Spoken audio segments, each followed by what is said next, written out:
This broadcast is brought to you by the following community supporters. Able Heating and Air, answering any and all questions you may have about your HVAC system. There's peace of mind knowing they are able to keep your home comfortable. CFC Farm and Home Center, supplying your lawn and garden, pet, and farm needs since 1932. Hometown pricing and outstanding service at CFC Farm and Home. Found in Sons Funeral Home, Culpeper's perpetual best of the best for resources, planning, and support for our entire community. From shirts to banners and everything in between, imprint your message on the community with Cash Imprints. Battlefield Toyota, Chevrolet, and Ford, proudly serving the Culpeper community for over 20 years. State-of-the-art service departments and over 22 acres with hundreds of new and pre-owned vehicles. Battlefield Automotive.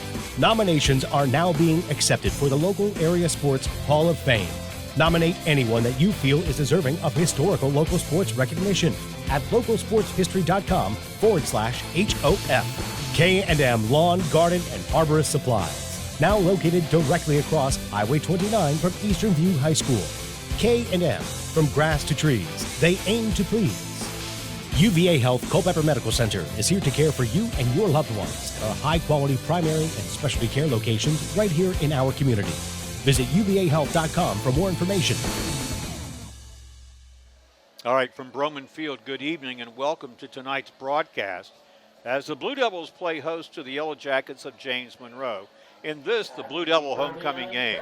Hello, everyone. I'm Mark O'Connell, joined as usual by my broadcasting partner, Steve Peacock, and the man up top, the press box behind the camera, the indomitable Johnny Krawchuk. Steve, welcome aboard. The last time we saw the Blue Devils in action, well, the last time they were in action 2 weeks ago, they got that big win of the season over Chancellor, the team's first, and the first under new head coach Eric Sherry. How do you think the Blue Devils will build upon that? Well, I think they'll build very rapidly on that because they're facing a James Monroe team that hasn't done much all season either. And the other thing is the Blue Devils are playing for is they control their own destiny, Mark. They win here tonight and against Spotsylvania next week. They can go into the playoffs as the 8th seed in Division III. Same with James Monroe. So this is a pivotal game between both squads.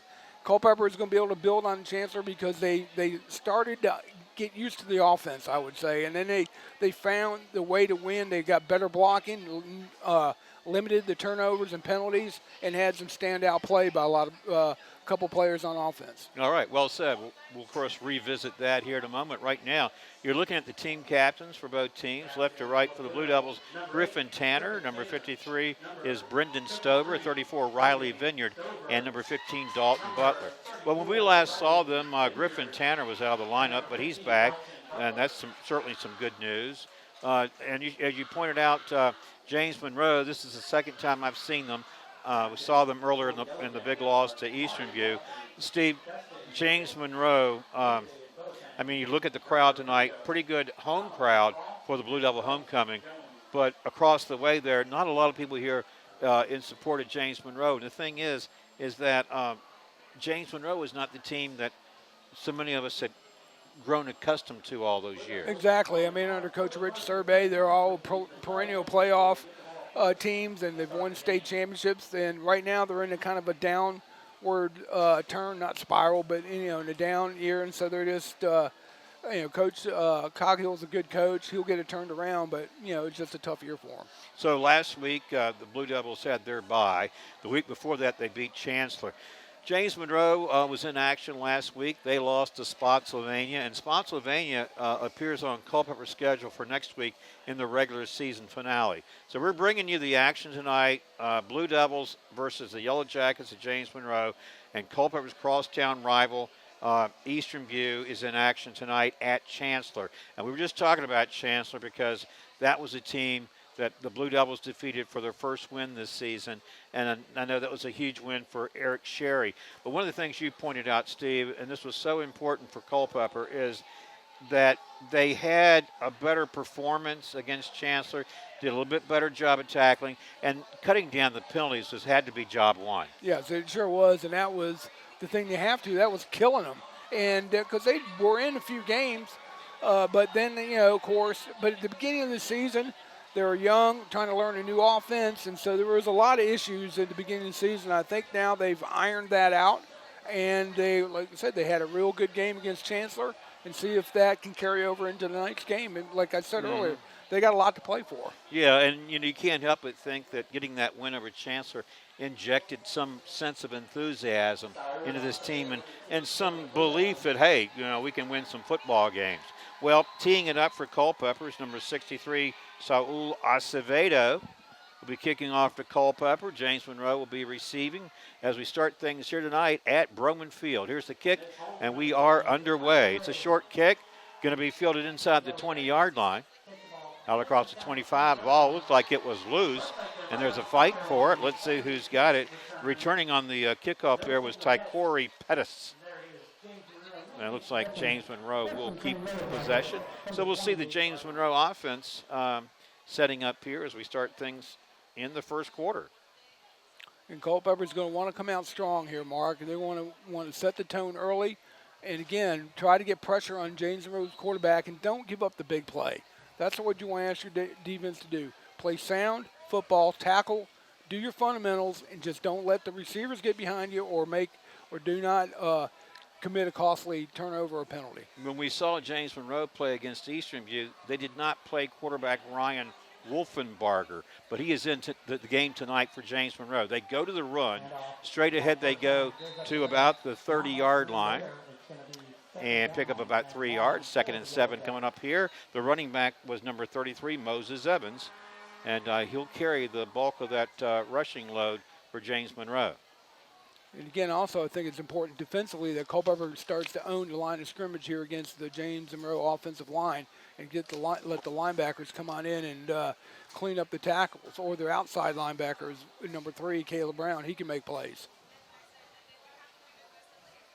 Yeah, and you see him lined up top of your screen, outside linebacker there. Here's the pitch. This is going to be to Kamari Lawton. A tackling for a loss back to the 29, and leading that charge there for Culpeper, Riley Vineyard. And Mark, let's go to the replay there on that play, because Riley Vineyard made a great play, but it looked like he grabbed the hair, which is legal to do in football, to bring him down because hair is part of the uniform, just as long as it was not a horse collar, and it would. Good tackle by Riley Vineyard. Brings up a 3rd and 9 here for the Yellow Jackets. Your quarterback for James Monroe, number 7, is Ryan Wolfenbarger. He's a sophomore. As I said, when we saw James Monroe play against Eastern View, he was not in the lineup that night. So their offensive scheme certainly changed drastically then. Here's the first pass complete out to about the 40-yard line. That'll be enough for a first down. And the receiver was Kamari Lawton. That was a good play there by James Monroe. The quarterback on a slant pattern. It's tough to defend because it's thrown on the inside, and if it's thrown correctly, that can be a nice gainer for the offense, and they just proved it. New set of downs for the Yellow Jackets. They have it 1st and 10 at their own 40-yard line. You can see the clock there. We're just underway here in the first quarter at Broman Field. In this, the Blue Devil homecoming. Man in motion is Michael Edwards. He gets the toss. Here's Edwards looking for some running room, and he won't find any as he's slung out of bounds by Caleb Green. Bring us up 2nd down and long. Well, this broadcast brought to you in part by Found & Sons Funeral Home, Culpeper's perpetual best of the best. For resources, planning, and support for our entire community, Found & Sons, 825-3530. All right, 2nd down and 9. We'll call it the 41 for James Monroe. This is their opening possession. Started at their own 27. They've moved it out to the 41 and face 2nd and 9 here. Wolfenbarger, another handoff, another hit in the backfield. Kamari Lawton brought down for a loss. Several Blue Devil players in on the tackle there, Steve, including number 12, Jaden Carter. Good play by Carter. He stayed home, Mark, right there in his defensive end position there. He was there at home and made the quick tackle. So, again, number 23, Tennis Norman was in on the play as well. Yeah, and I talked to him earlier in the game and said, how do you pronounce your first name? He said, just say TJ. Oh, TJ. Yeah, and that's fine. TJ Norman prefers to be called that. So, loss of about 3 yards on the play. Brings up a 3rd and long. Here's going to be a long pass. Looking downfield for receiver. He's got one. This one is caught and by Kamari Lawton. Well, this quarterback can throw the football, Steve. Yeah, he can. I'm impressed there. It was kind of slow developing there, but again, where was the coverage? Culpeper, you weren't there. You let him get behind you, and he's not a speedster, but again, he ran a good route. And let's look on the replay right here. Here's the snap to the quarterback. You go right back. He's just an out pattern, up and go on down the sidelines, and he made the catch, stepped out of bounds. Sure did. Another first down. Catch for Kamari Lawton. Back to the run they go. This is Moses Evans dragging defenders. Got inside the Blue Devil 30 to the 29. Number 33. And see, right now, Culpeper is kind of getting knocked around a little bit. They had ample opportunities to stop him on third down twice, and they didn't do it. So. Second and short. All right, second and short now for James Monroe. They have the ball in Blue Devil territory at the 29. Back to the run goes Moses Evans. Straight ahead he goes to the 25, and that'll be enough for another James Monroe first down. Well, this broadcast brought to you in part by Battlefield Toyota, Chevrolet, and Ford, proudly serving the Culpeper community for over 20 years. State-of-the-art service departments and 22 acres with hundreds of new and pre-owned vehicles. That's Battlefield. All right, first and 10. Back to the run is Moses Evans. Straight ahead he goes, just shy of that 20-yard line. And Mark, he's a big kid. He's, what's he listed as? Moses Evans, number 33, is a junior, listed at 6'1", 213 pounds. That's tough. That's a big kid right there running in there. Again, and that offensive line seems to be doing a good job there for JM right now. Yeah, ball at the 22, picked up 3. Oh, we got some movement. Got probably our first penalty flag of the game. I guess it's going to be a 5-yarder against the Blue Devils, Steve. Again, yeah, that's a penalty. That's one thing they don't want to do, and give free yards to James Monroe. And so it's going to be offsides and see. Offside goes against the Blue Devils. First penalty of the game works against Culpeper. It cost them 5 yards from the 22 to the 17. And right now, I see more, more life in the James Monroe team than I do to see the Blue Devil defense. Well, the quarterbacks look pretty good at those couple of passes that picked up big first down yardage for them, kept the drive going. Go back to Moses Evans, the ball carrier. Short gain this time. Riley Vineyard in on the tackle for Culpeper. And gave him a yard. Brings up a third and short. Here's no gain. They're saying here's a big third down here play. And I would assume James Monroe would go for it on fourth if they don't make it up here.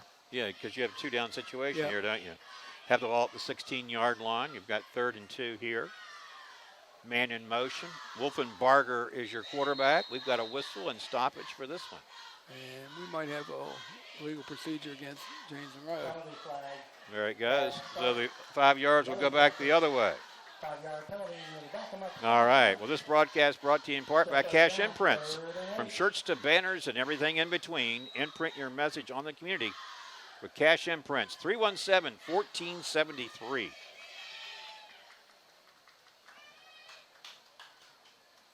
All right. From the 21-yard line. Man in motion. Wolfenbarger going to throw. This one almost picked off. A couple of Blue Devils had a chance at it. They sure did, Mark. And Caleb Green was the second defender who had a chance at it and unable to take control. Showed a little bit of stone hands out there. Well, here's a 4th down, Steve. Yeah, and like I said, I don't see their kicker coming on, so I think they're going to go for it. Well, this drive has consumed almost half of this first quarter. We're down to 6:23 to play. James Monroe started this opening possession on its own 27. They've moved it to the 21 of Culpeper, but they face a 4th down and 6 here. Wolfenbarger throwing. This one is picked off. And he's going to return it out of the end zone there. That is number 21, Justin Elkins. First turnover of the game. Turns back that James Monroe drive, Steve. And he had a big game at Chancellor. He's carrying over. Good play by Elkins right there. Jumped up, intercepted it, and then was running down the sideline. But we have a flag on the play here. Probably on the return, don't you think? But it'll be Culpeper ball, I would imagine. Holding on the return. Yeah. Yep. But it is Culpeper possession.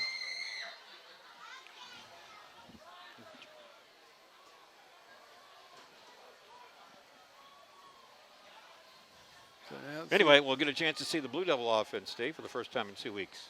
Yep, we will. And again, they brought it out with the interception, but look where that holding call is going to put it all the way back down to the 10-yard, about 11-yard line. Penalty on that return, but the Blue Devils still maintain possession.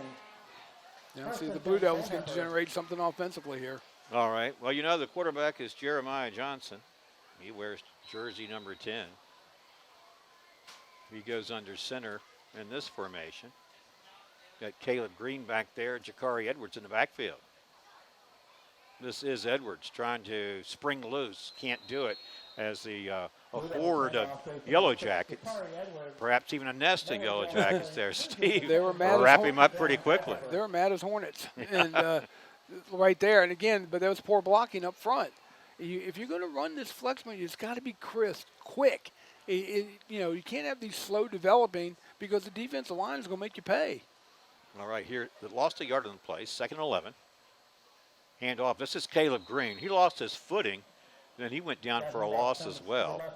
And there to secure him, make sure he didn't go any farther, was River Lingo, number 11. Again, and we haven't had any rain, so I don't know, you know, just lost his footing there. But now brings up a big 3rd and long. 3rd and 13 from the 8-yard line. So this is where you certainly have to maintain possession of the football. You can't turn it over here. You'll have a problem. Here on the slant, this pass intended for Butler, Dalton Butler, in and out of his hands, and that'll be a force of 3 and out for Culpeper, and we'll see the punting team. And handling the punting duties for Culpeper is Jordan Evans. All right, now here, Culpeper's got to make sure they've got a hat on somebody because you're deep in your own territory, and this is generally where teams like to, put on the punt block here.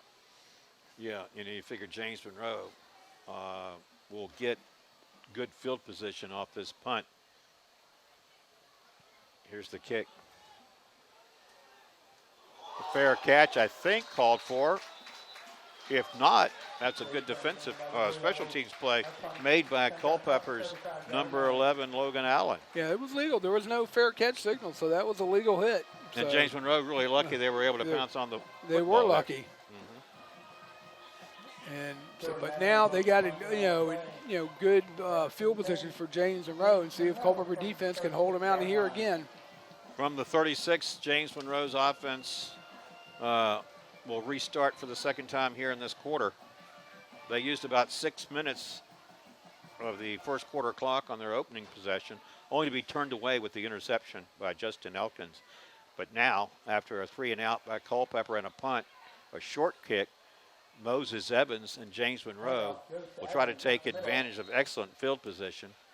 The line of scrimmage was the 36. He gets down to the 33, picked up 3, 2nd and 7 coming up from there. Looks like James Monroe's not going to do a lot of things fancy. They're going to ride the back of number 33 for James Monroe. They're going to ride him as a running back right up the middle. Culpeper's got to be ready for it, but also be ready for the pass, especially on play action. And the primary receiving target so far is Kamari Lawton. And the quarterback, Ryan Wolfenbarger, has shown us that, he can wing it. Yeah, he can. Yeah. 2nd down and 7 here. Back to the run is Moses Evans. Trying to get the edge, and they string it out to where he gets to the sidelines and out of bounds. Well, this broadcast, brought to you in part by UVA Health Culpeper Medical Center, is here to care for you and your loved ones at our quality primary and specialty care locations right here in our community. Learn more at uvahealth.com. All right. We have it marked at the 27. He picked up 6. 3rd down and 1 there for the Yellow Jackets. Trying to take, go ahead, Steve. Big 3rd down here for the Blue Devils. Yep, both teams. James Monroe trying to take advantage of this field position. Got a new ball carrier this time. He sheds a couple of tackles and then fights ahead for good yardage. That was number 23, Thomas Bangura. And that was a good mix-up there by mixing up the running backs for James Monroe. They've been banging with Evans, and they pitched it out to the quicker back, and he was able to pick up good yardage. Yeah, 8 yards and a 1st down. He only needed 1 to move the sticks, so he picked up 8. A fresh set of downs now for James Monroe as they have the ball at the Culpeper 19. You see the clock there. Well, actually, it's 3:34 to play. in this first quarter. We're scoreless, but James Monroe is definitely threatening. All right, here is Lawton coming this way. Lawton dragged down by Garrett Damewood. Makes a nice solo tackle for Culpeper. Good tackle there by Damewood. He got around the ankles and able to bring him down before he could turn up field.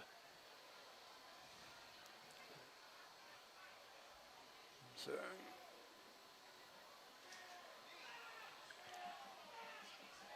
yeah, trying to check the spot. There we go. Right at the 16. Well, he only picked up 3 yards. 2nd and 7 there. 2:50, clock ticking, first quarter. All right, Wolfenbarger going to throw, far side. Got a receiver, he's tackled immediately. That was Michael Edwards on the reception. Well, this broadcast brought to you in part by CFC Farm and Home Center. The service, knowledge, and products you need for your farm, home, pets, livestock, and equine since 1932. That's CFC Farm and Home Center. I apologize. I've been calling him Caleb Brown. It's Caleb Green, number 3, was in on that tackle. Yeah, and he's a player that's really emerged this year for the Blue Devils, hasn't he? He sure has. 3rd and 6 from the 16. All right, here's Ryan Wolfenbarger. Here comes the pressure. He throws. He's got a receiver out there in the flat. It is number 23, Thomas Bangura. And, you know, we go to replay here, Mark. You see these being under the James Monroe quarterback is being pressured, but he gets it off. It doesn't look pretty, but he gets it off, and they're right there to the receiver for James Monroe, and they're able to pick up first down yardage. Yeah, at the 8-yard line where it's 1st and goal from there.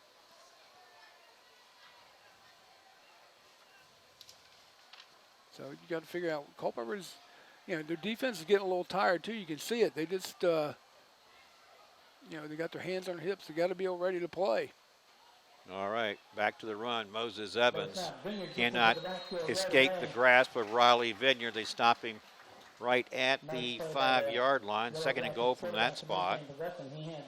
And this broadcast brought to you in part by K&M Lawn, Garden, and Arborist Supplies, now located directly across Highway 29 from Eastern View High School. K&M, from grass to trees, they aim to please. 825-8371. You see the clock there ticking, first quarter action.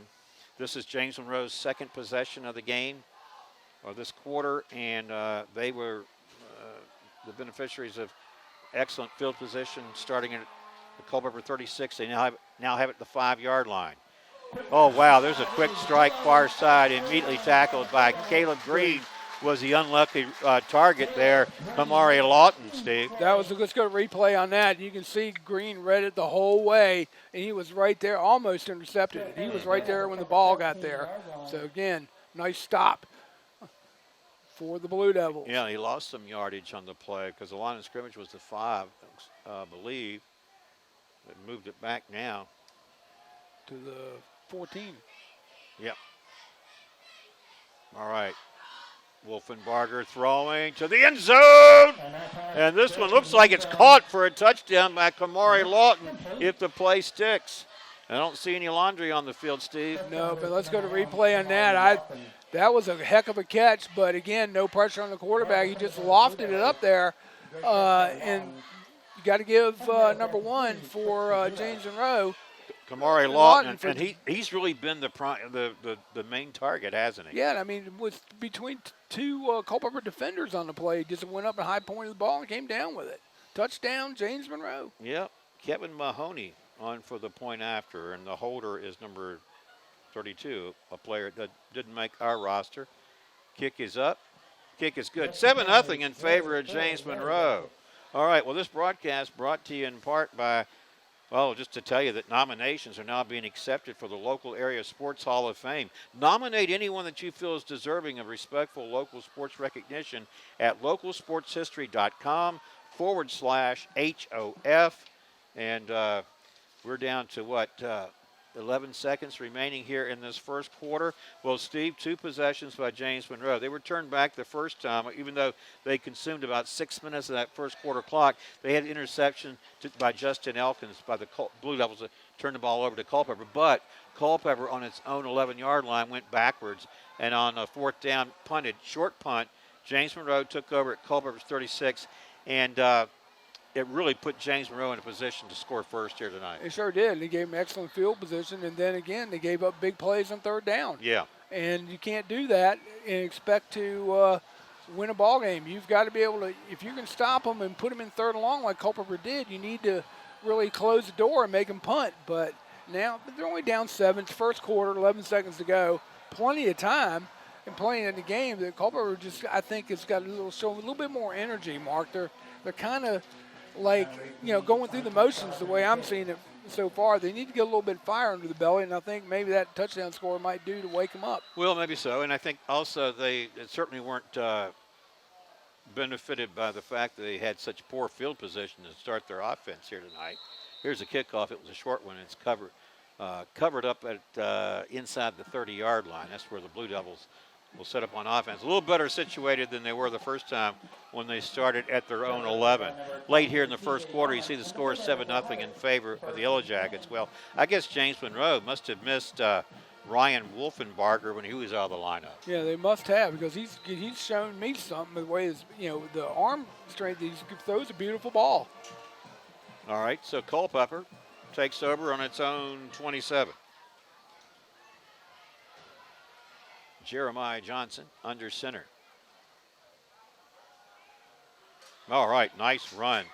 Just a quick hitter, Jakari Edwards. He gets across the 40, still fighting for yards as they wrestle him out of bounds just shy of the 45-yard line.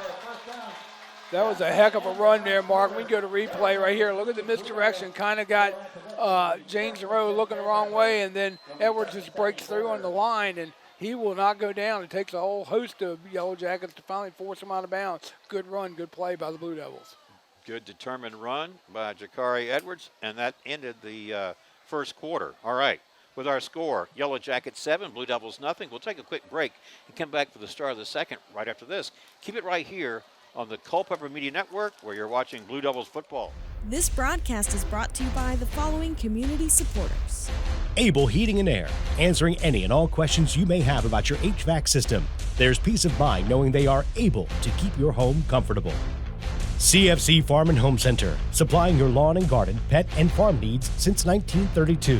Hometown pricing and outstanding service at CFC Farm and Home. Found in Sons Funeral Home, Culpeper's perpetual best of the best for resources, planning, and support for our entire community. From shirts to banners and everything in between, imprint your message on the community with Cash Imprints.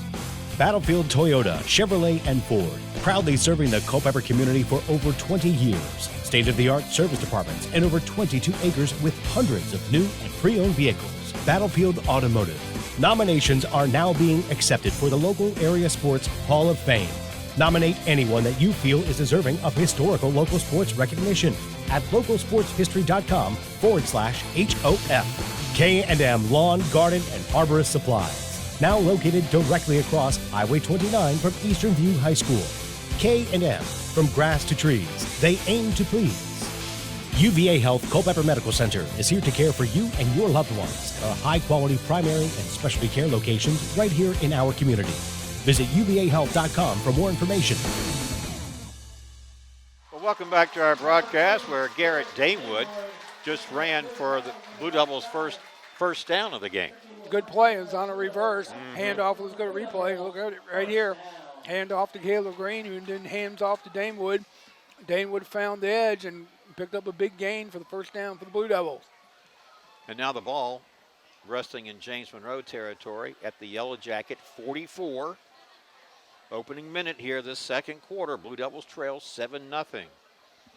But now they're looking at a shorter field. Again, they go to Garrett Damewood. Damewood splits a couple defenders, found a crease there, used his speed, and got down to the 35-yard line for a pickup of 9 yards, Steve. That was a big hole there. You could turn a truck through that hole marked away, and Damewood is running hard right through that off tackle and found the crease, and he's small enough to get through there, and then he's got good explosion after he gets through the hole. Sure does. Good field position now for Culpeper. Exactly. Let's see if Culpeper can do something here. They look like they've got two good positive plays. 2nd and 1. Jakari Edwards will be the ball carrier, and Edwards will pick up first down yardage. as he got down to about the 29-yard line. Well, you know, we are live, and our live sponsor is Able Heating and Air, answering any and all questions you may have about your HVAC system. There's peace of mind knowing they are able to keep your home comfortable. Able Heating and Air, 718-7556. Now, we haven't called Jacarius Williams yet. JQ? Yeah, JQ. Jaquarius, all right. There he is. There he is right there. You just mentioned him. Stiff arms the defender, and he's pushed out of bounds shy of the 25-yard line. And I like that 1-2 punch of Williams and Edwards right there, or vice versa. You can do it, interchange them, and they both give Culpeper a good running attack, and they're proving it right now. The offensive line is now starting to open up holes for the Blue Devils. Ball now at the 27-yard line. 2nd and 7 there. Edwards in the backfield. He's going to block. Johnson's going to throw. This one's incomplete. And I think Dalton Butler sensed a little frustration on that play, Steve. He would have, yeah, but he threw into double coverage. It'd been better if he went over here. If you look at the replay right here, look where the quarterback is, Johnson, throwing into double coverage. If he had pump faked, he had number 14 wide open down the side. And that was Caleb Murray. All right. And now, 3rd down. Ja'Cory Edwards gets the call. Edwards making a nice spin move, fighting for yardage. He's going to have a 1st down for Culpeper. And now Culpeper, Steve, showing some life. Good play by Edwards, just an off-tackle run, Mark. He able to hit that hole and keep the sticks moving. And because he found that daylight, and he's running better this year, lower center of gravity makes him harder to bring down. New set of downs for Culpeper. 1st and 10 now from the James Monroe 18. Blue Devils looking to tie this game up. This is Caleb Green. Here comes Green, makes a move. And Green makes the most out of that opportunity. He picked up nice yardage. Really ran the ball well in terms of what he had available to him, don't you think? Yeah, let's go to replay right here, and just Green coming off from the left side, gets the handoff and gets on that right side, and he kind of glides, Mark. He doesn't look like he's not running fast, but he is. He's big, getting big, because he's gliding, he gets a lot more yardage, and that was just a good play by Caleb Green. All right, now it's 1st and goal now for the Blue Devils from the Yellow Jacket 8-yard line. This is going to be Williams, I believe, the ball carrier. He'll inch down closer to the desired goal line as Williams got down to about the 3. Might as well warm those vocal cords up, Steve. I think you're about ready to go back into action I'd here. like to. See right here on this play, see what we can do. Well, let's see who's in the lineup. Whether Ja'Cory Edwards is checked back in. He wears number 6. It's 2nd and goal here from the 3. Johnson under center. Johnson keeps it. Straight ahead he goes. Does he have enough to get in? It looks like he does. From 3 yards out. Steve, Blue Devils are just an extra point away from tying the ball game up. Touchdown, Blue Devils. Johnson from 3 yards on the old tush push into the end zone. Nothing like a good quarterback keeper there, right? Right. Well, see, now it's now called the tush push, which you get the quarterback pushes, good jumps and, sneaking the ball, and you got everybody behind him pushing him. All right, lining up for 2 here, but now they don't. So, Saul Acevedo on for the point after. Holder, Jeremiah Johnson.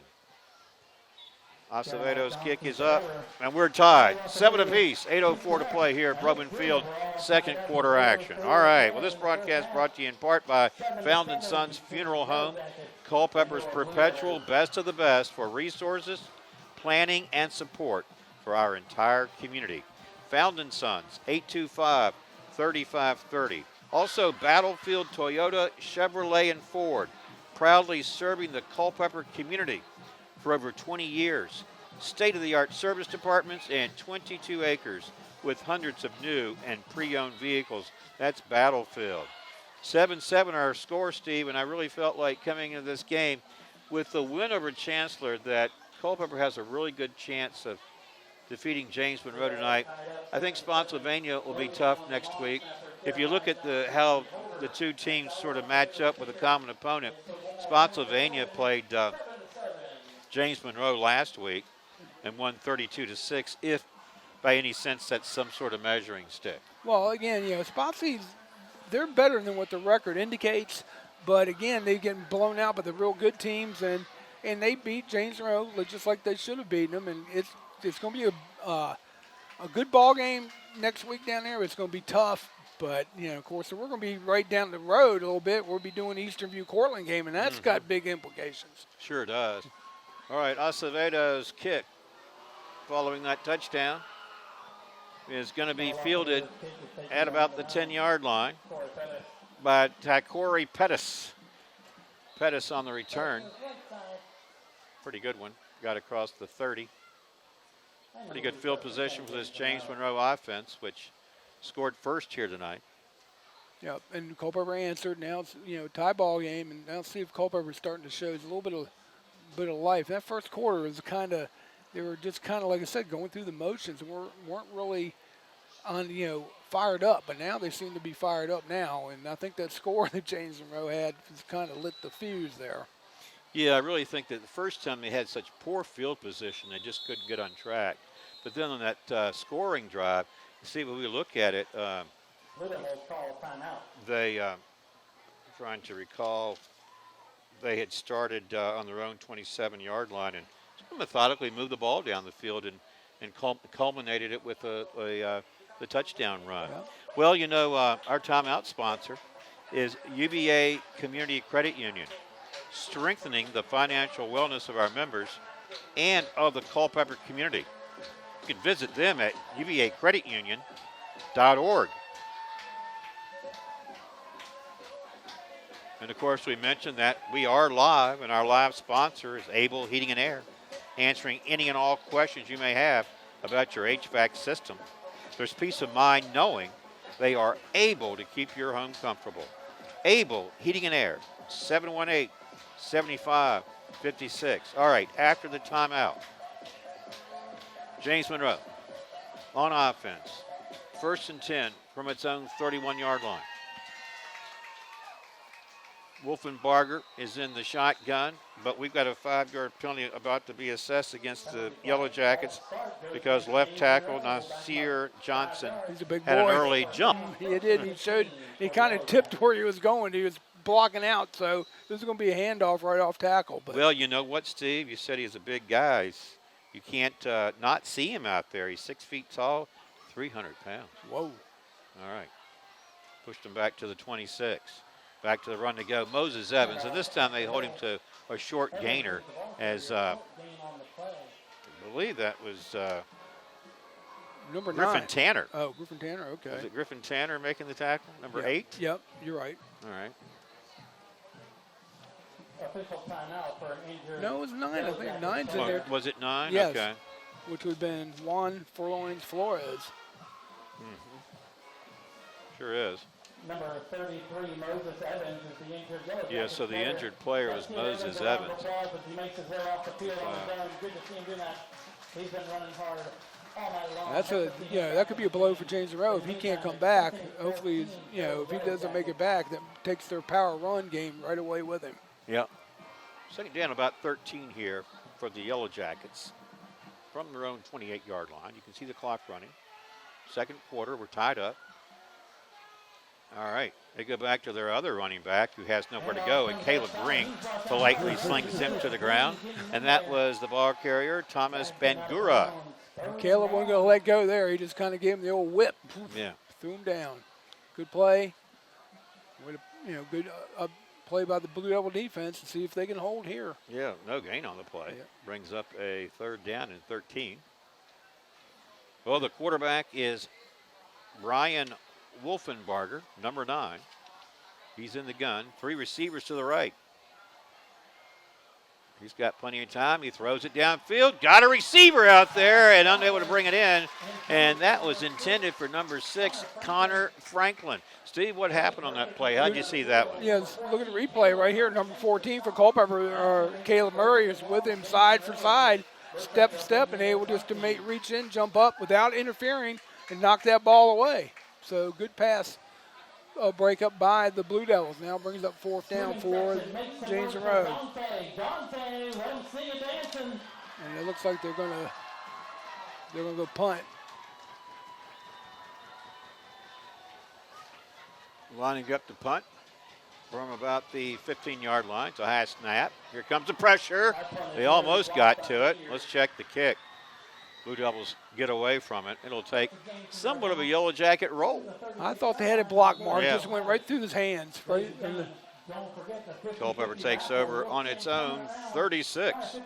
Tied up 7-all. All right, this broadcast brought to you in part by Cash Imprints. From shirts to banners and everything in between. Imprint your message on the community with Cash Imprints, 317-1473. And UVA Health Culpeper Medical Center is here to care for you and your loved ones at our quality primary and specialty care locations right here in our community. Learn more at uvahealth.com.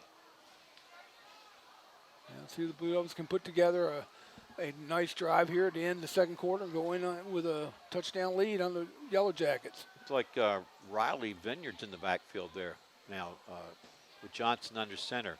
This is Vineyard breaking a tackle and gets out to the 40. 4-yard pickup for Vineyard. Brings up 2nd and 6.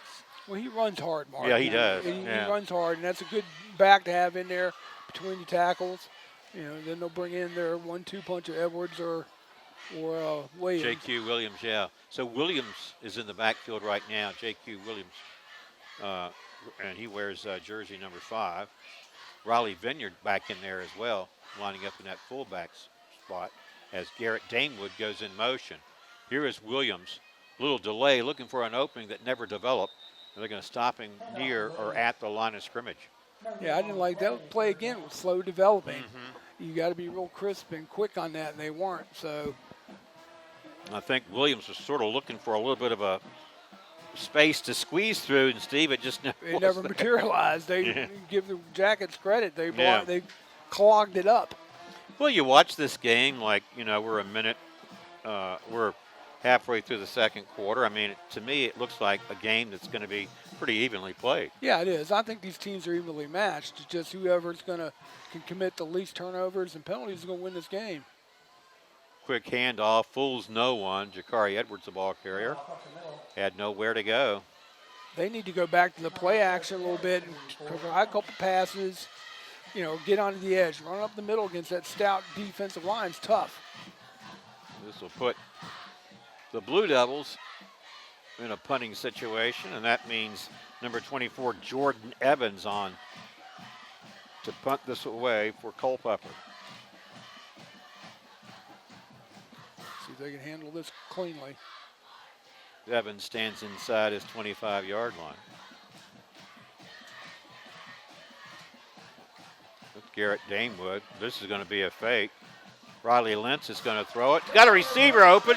Caleb Green, wide open. Well, you know what? Eric Sherry isn't shy when it comes to trickery, is he? No, it is. Let's go to replay on that. It was all set up to be a punt, and it was like a number 2, which was Damewood, goes in motion, and they kind of fake it to him, and then it gets snapped up by Johnson, and it threw to Caleb Green on a wide open Vineyard, who threw to Riley Lentz. Number 1, yeah. Riley Lentz threw it to Caleb Green, wide open. Yeah. First down. That was the first time we've called Riley Lentz's name Yep. tonight. He had to make a pretty good throw. In other words, you couldn't blow it in that situation. No, you couldn't. And he didn't.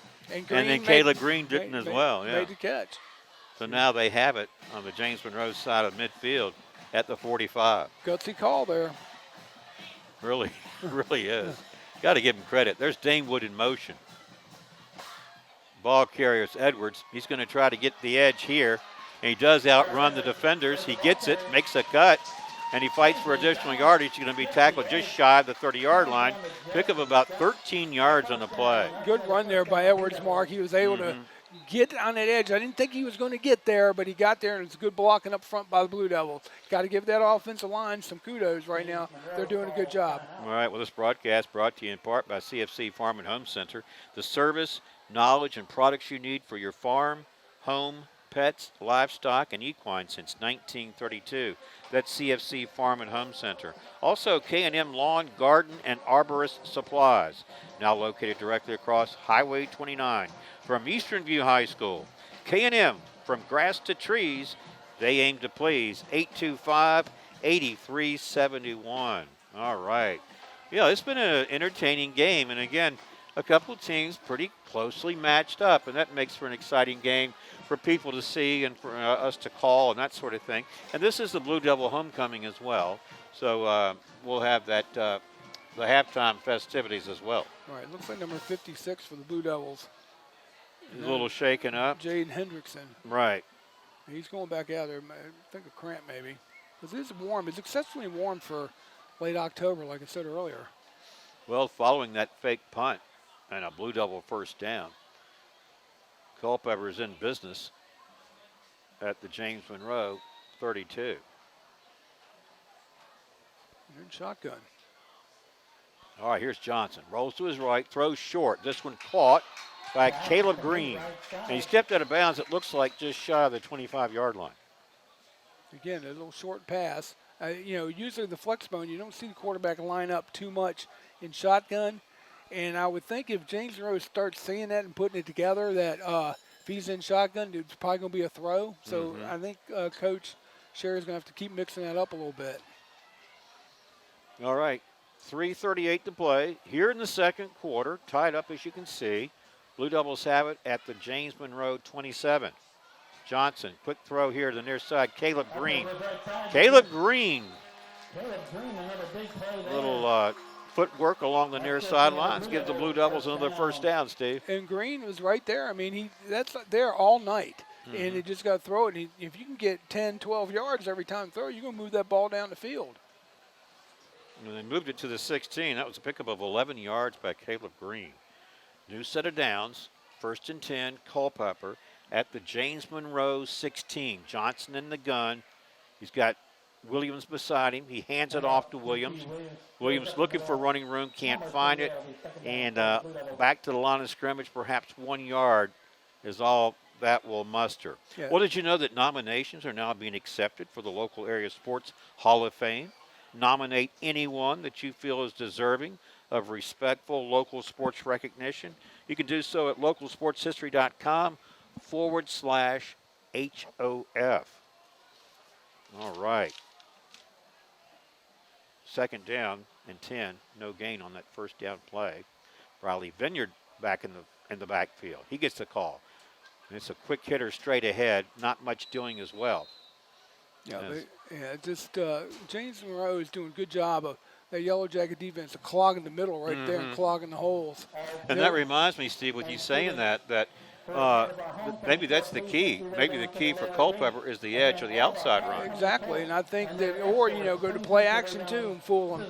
But again, that Green out there or number 15, Butler out there on the flats, it's wide open. Because look at the cushion the D-backs for James Monroe are given. All right. They go back to the run. This is Williams. And tackled inside the 5-yard line. And I think he's going to have, let's check it, Steve. I think he's going to have a first down there. And that means he'll have 4 tries to try to punch it into the end zone here. That was a good run. Let's go to replay here on this. It's just a straight handoff.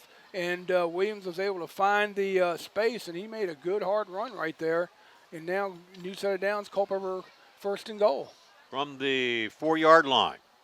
Edwards and Williams back there. Edwards gets the call. Here's Edwards, and not able to do anything there is good pursuit by James Monroe. They will tackle him for a loss. First man on him there was number 54, Lincoln Roberts.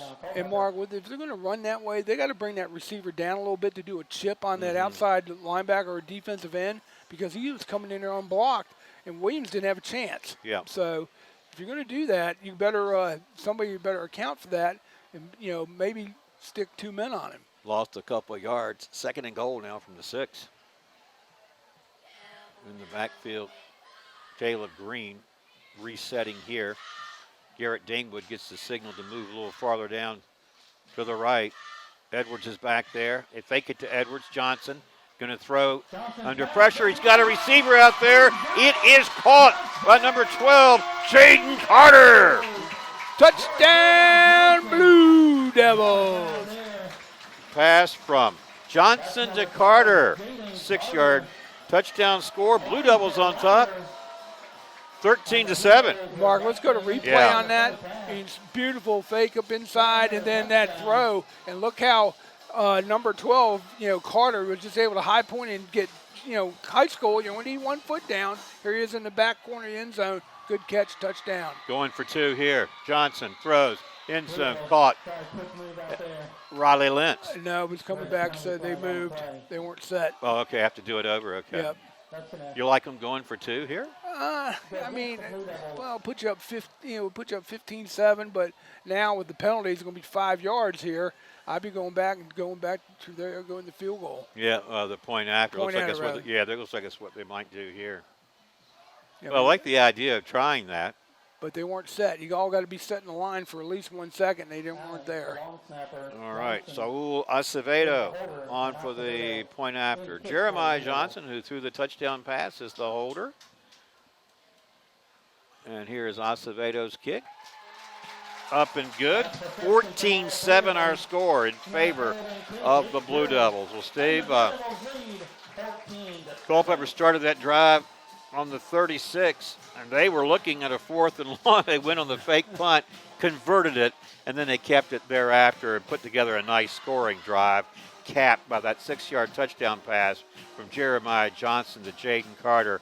And I tell you, if you're the Blue Devils, you got to be feeling a lot better about your team at this point in the season than you were a few weeks ago. Exactly, and then, they did a fake punt. It's shocked Chancellor, and you heard the same thing against James Monroe. Now, next week, do you think Spotsylvania, if they're scouting this game, they're probably going to be saying, whoa, watch out for the fake. But because, you can get away with it maybe once. You got away with it now twice. Third time it's going to be tough. But, again, you got to give the coaching staff credit.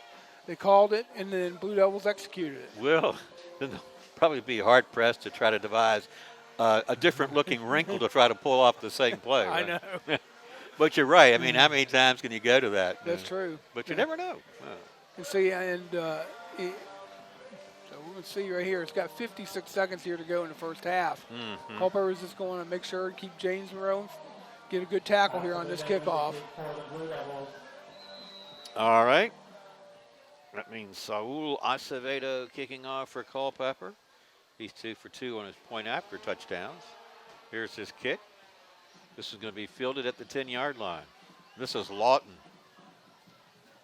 Lawton's been a good receiver tonight. Riley Vineyard makes the tackle for Culpeper.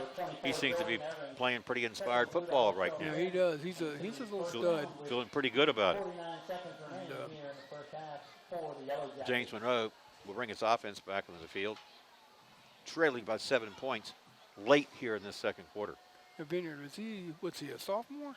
So Riley Vineyard, we need to find out. His was left off the roster as far as his class. Yeah, well, I'd say I think maybe, I think he's a senior.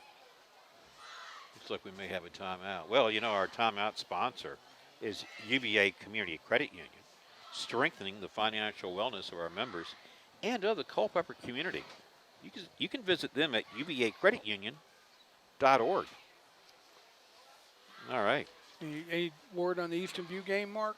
Well, let's see if any of our scouts have weighed in on who's doing what. Let's see. The faithful Dave Richardson. He's got Eastern View up 28-8. Okay. He's got Monticello leading Orange 21-0. Madison trailing Strasburg 13-7. Eastern View up 28-8 so far against Chancellor.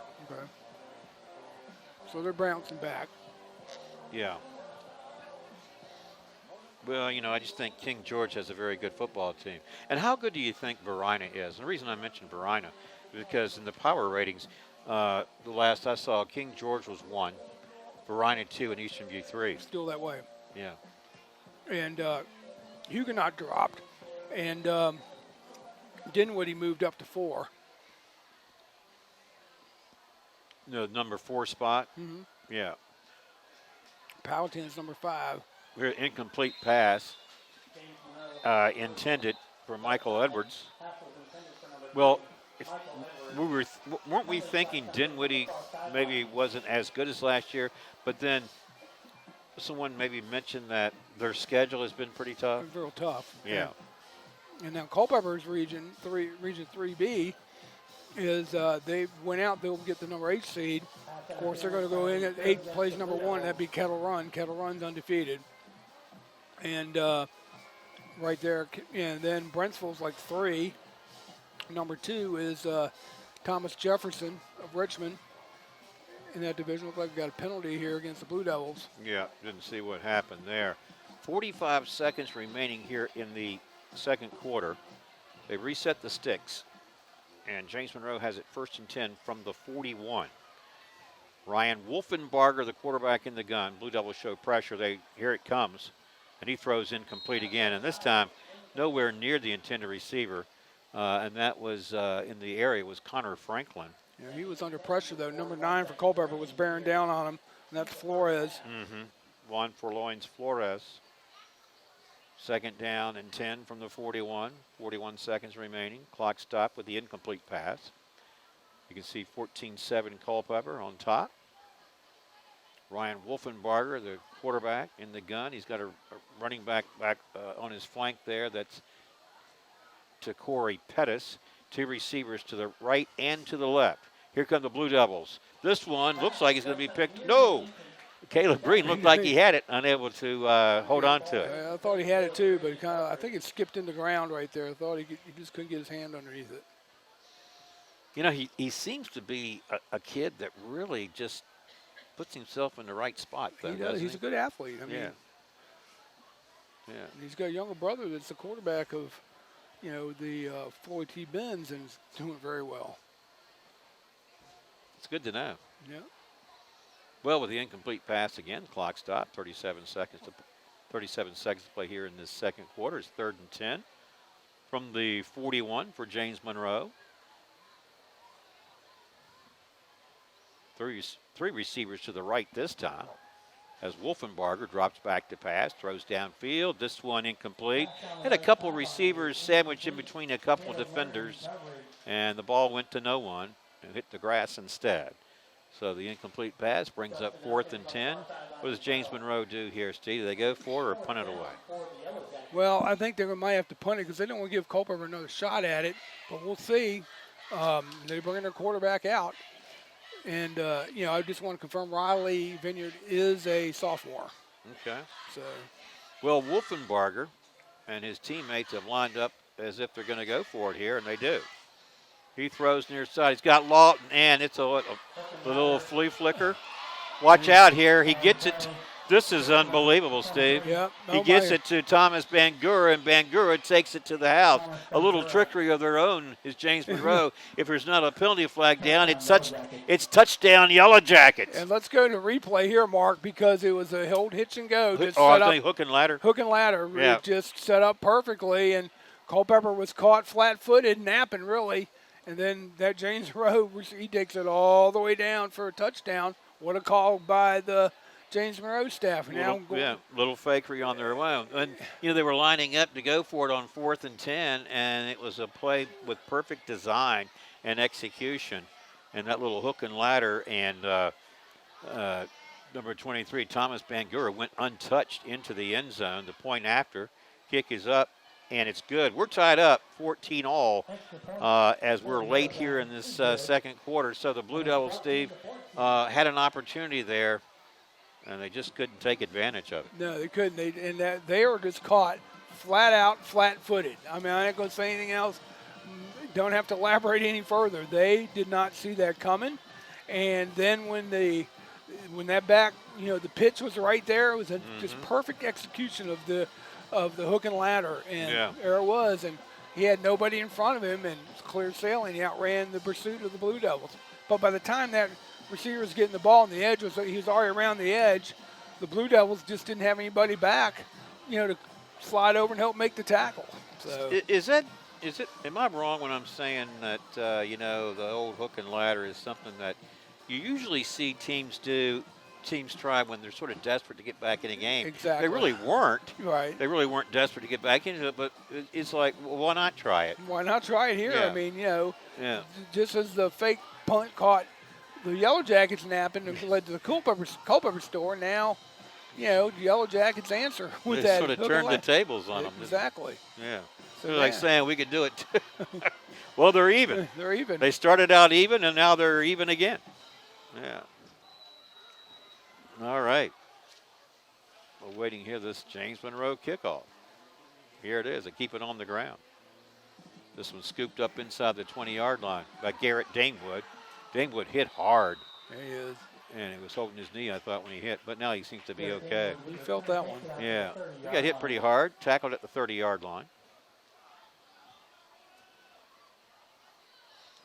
14-14, 15 seconds remaining here in this first half. And we told you that we're live, and our live sponsor is Able Heating and Air, answering any and all questions you may have about your HVAC system. There's peace of mind knowing they are able to keep your home comfortable. Able Heating and Air, 718-75-56. All right, final 15 seconds here. Jeremiah Johnson under center. Here's the pitch. Looking downfield, Riley Lentz is going to throw it into traffic. This is going to be picked off. The James Monroe player there, number 2, is Michael Edwards. Now it's 7 seconds here to go. Now the Blue Devils got to play a little bit of tough D here, because do you think James Monroe pulled it off earlier? See if they're going to try another trick. Riley Lentz is now 1 for 2 on his throws. Yeah, First one he had to Caleb Green on the fake punt.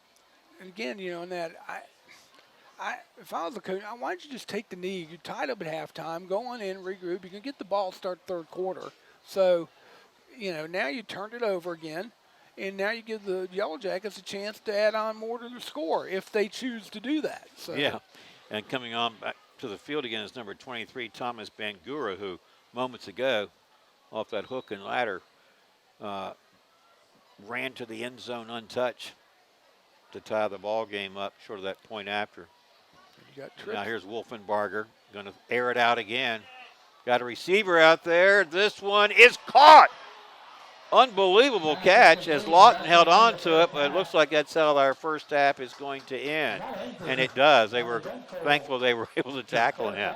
Anyway, we've played a half a ball game here at Broman Field. The two teams will go to the locker rooms at the intermission, tied up 14 apiece.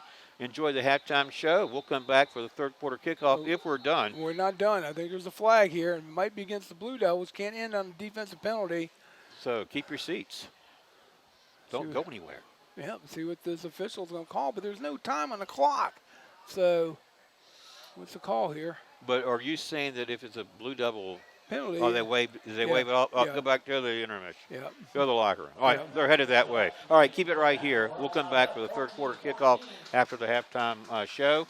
And you're watching Blue Devils football on the Culpeper Media Network. This broadcast is brought to you by the following community supporters. Able Heating and Air, answering any and all questions you may have about your HVAC system. There's peace of mind knowing they are able to keep your home comfortable. CFC Farm and Home Center, supplying your lawn and garden, pet, and farm needs since 1932.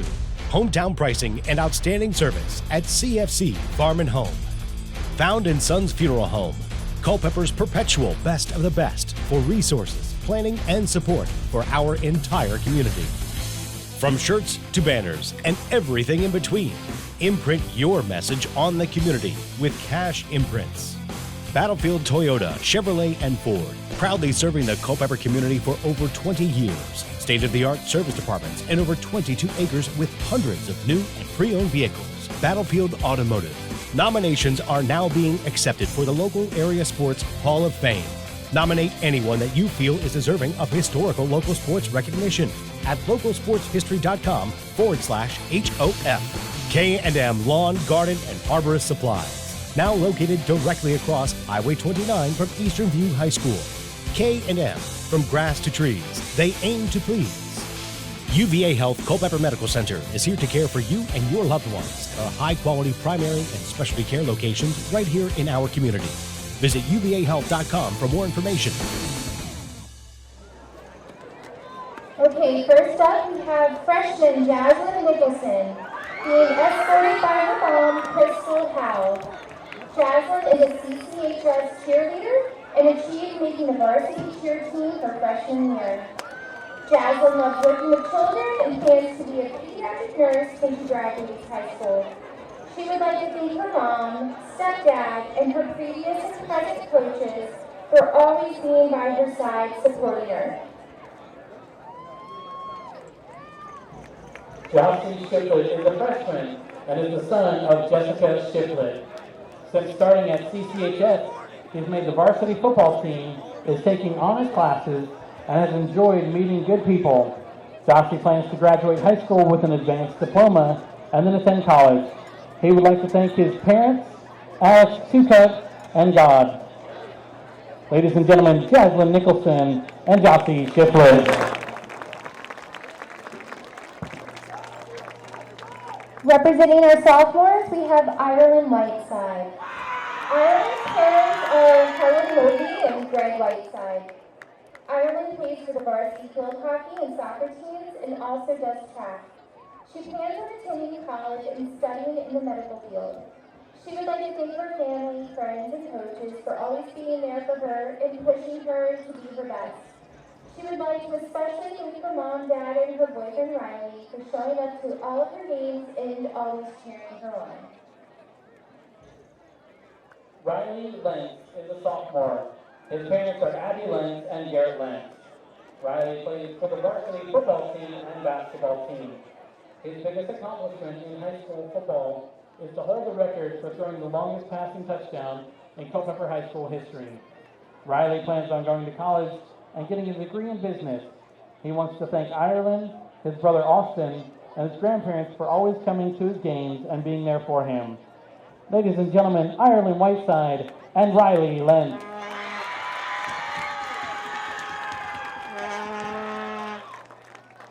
First up for our juniors is Ava Yarbo. She is the daughter of Kelly Yarbo. Ava and Jackson are being escorted tonight by Jackson's mom, Michelle Harrison. After high school, Ava plans to attend the University of North Carolina Wilmington to study marine biology. Ava would like to thank her mother for always believing in her and being her biggest fan. Junior Jackson Harrison is the son of John and Michelle Harrison. Jackson played basketball for the past 2 years at CCHS. He started attending CCHS this year, where he is studying to be an electrician. Ladies and gentlemen, Ava Yarbo and Jackson Harrison.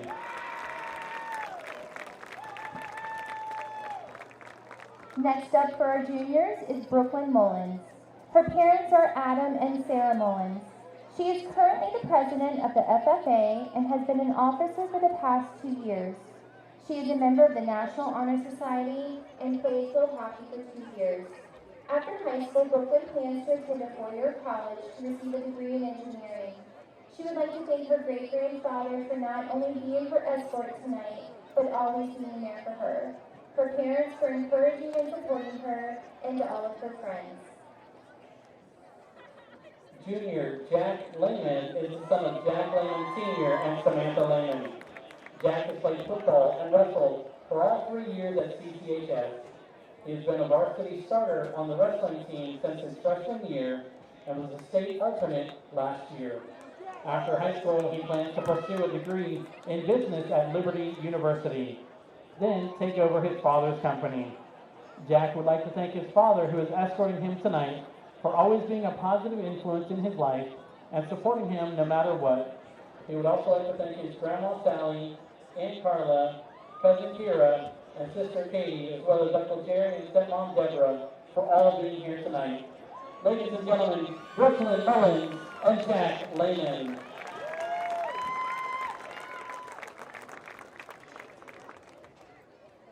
Starting off our seniors is Samira Reese Powell. They have played volleyball for CCHS and been part of the JROTC program. They plan to attend a 2-year community college at Urbana and then pursue their career in psychology at Towson University. They are escorted by their mom, Rachel Smith. And here's Lawrence Gator Lasasso. Gator is a senior at Culpeper County High School and is the son of Anthony and Fernanda Lasasso. Gator's accomplishments including being the state champion and two-time regional champion for boys high jump, which led him to getting a ZAP award. Gator has participated in a cappella choir, jazz ensemble, pep band, VHSL, one-act theater, musical theater, yearbook staff, winter track, spring track, cross country, academic team, forensics team, International Thespian Society, and Winter Guard. Gator's plans for the future are to attend community college and transfer to a 4-year university to pursue his career in acting. Special shout out to Dante Burns, Nate Childs, and Maxie Mitchell for helping him find his love in the arts, and Aaron Teague and Mark Dennis for helping him become a better athlete. And another shout out to Jason Hendricks, and he wants to let you know he loves Jason. Ladies and gentlemen, Gator Lasasso and Reese Powell.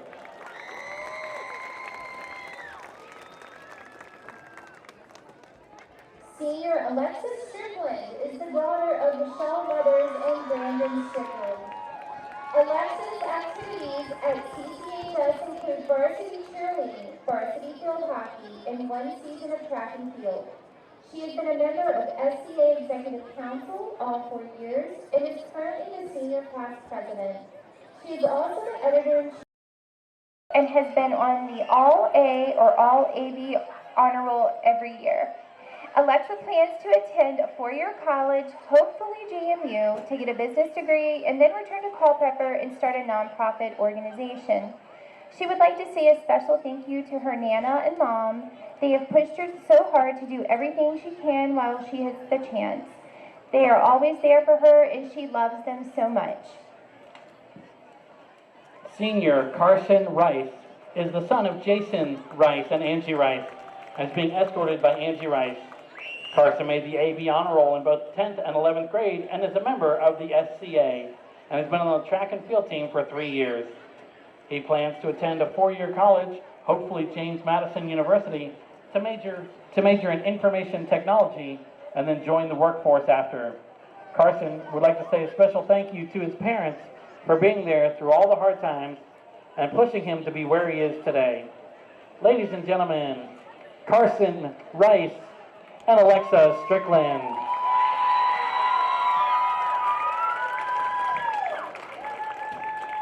Kara Sharp, class of 2024, is a senior. Her parents' names are Stephanie Sharp and Marcus Lewis.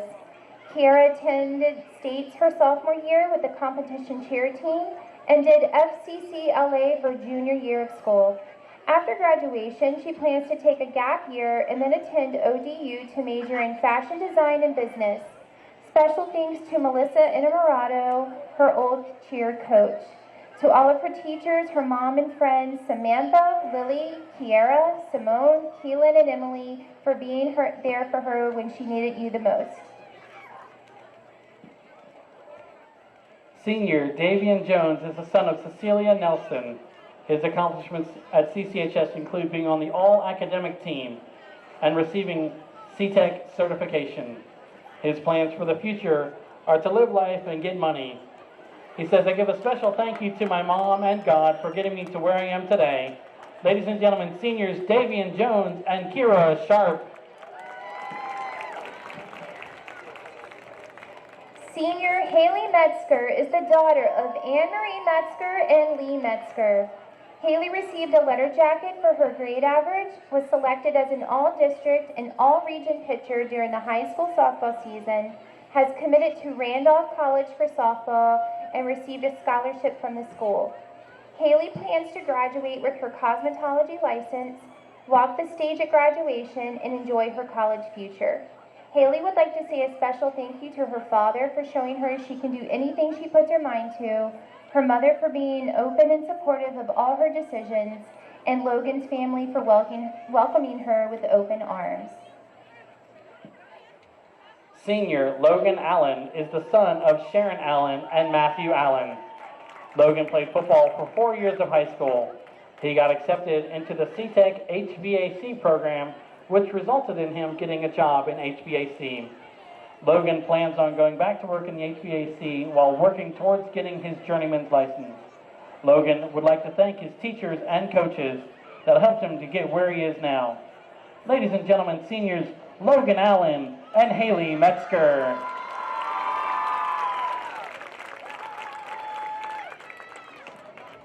At this time, let's give one last big round of applause for all of our homecoming court.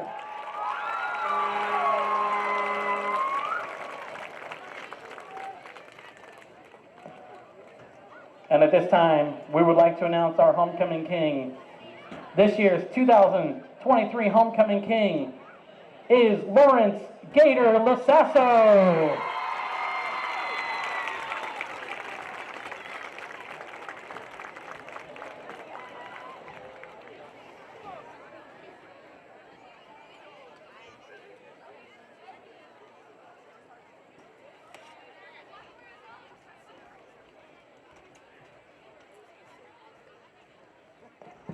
And a king needs a queen.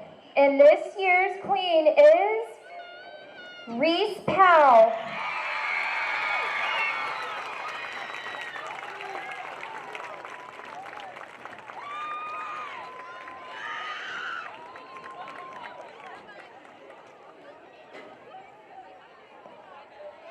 Let's give our king and queen a big round of applause. Lawrence Gator Lasasso and Samira Reese Powell. Congratulations to our king and queen. This broadcast is brought to you by the following community supporters. Able Heating and Air, answering any and all questions you may have about your HVAC system. There's peace of mind knowing they are able to keep your home comfortable. CFC Farm and Home Center, supplying your lawn and garden, pet, and farm needs since 1932. Hometown pricing and outstanding service at CFC Farm and Home. Found in Sons Funeral Home, Culpeper's perpetual best of the best for resources, planning, and support for our entire community. From shirts to banners and everything in between, imprint your message on the community with Cash Imprints. Battlefield Toyota, Chevrolet, and Ford, proudly serving the Culpeper community for over 20 years. State-of-the-art service departments and over 22 acres with hundreds of new and pre-owned vehicles. Battlefield Automotive. Nominations are now being accepted for the local area sports Hall of Fame. Nominate anyone that you feel is deserving of historical local sports recognition at localsportshistory.com/HOF. K&M Lawn, Garden, and Arborist Supplies. Now located directly across Highway 29 from Eastern View High School. K&M, from grass to trees, they aim to please. UVA Health Culpeper Medical Center is here to care for you and your loved ones. A high-quality primary and specialty care locations right here in our community. Visit uvahealth.com for more information. All right, welcome back to our broadcast from Broman Field, where it's halftime, getting ready to start the third quarter. I'm Mark O'Connell alongside Steve Peacock, Johnny Krawchuk up top behind the camera, Nicole Wooten back in the studio, the Culpeper Media Network. If you missed the first half, you missed a game, well, pretty evenly played, and the score reflects that, Steve. It is. I mean, a couple trick plays. They kind of bit both teams, but again, they worked for both teams, and we're at a tie score. But, you know, Culpeper and James Monroe pretty much, you know, even. I would say more advantage James Monroe first quarter. Culpeper had the advantage in the second quarter. But, you know, right now is Culpeper's getting the ball back. I think it's important, Mark, that Culpeper does answer that score that James Monroe had right before halftime, so you can get back up in the lead on the Yellow Jackets. But again, as I reiterate to our viewing audience, this game is pivotal. It's got it's important. A lot of things are riding on this game for Culpeper, and they control their own destiny. Nathan Scharf kicks off for James Monroe. Getting under it at the 15-yard line is J.Q. Williams. Williams breaks the tackle across the 30, and they wrestle him out of bounds at about the 35. So decent field position for the Blue Devils as they come onto the field with their offensive unit. We're tied up 14 all, and Steve, you mentioned a couple of trick plays. The Blue Devils had the fourth down. They lined up the punt, but it was a trick play. They converted, and they went on to score. James Monroe, late in that second quarter, had a 4th and 10. They lined up to go for it, and they used the old hook and ladder to score. So, I've seen that in a while. yeah, both teams have used a little trickery here to their benefit tonight. tonight. Be interesting to see what sort of adjustments both teams make as we start this evenly played football game here in the second half.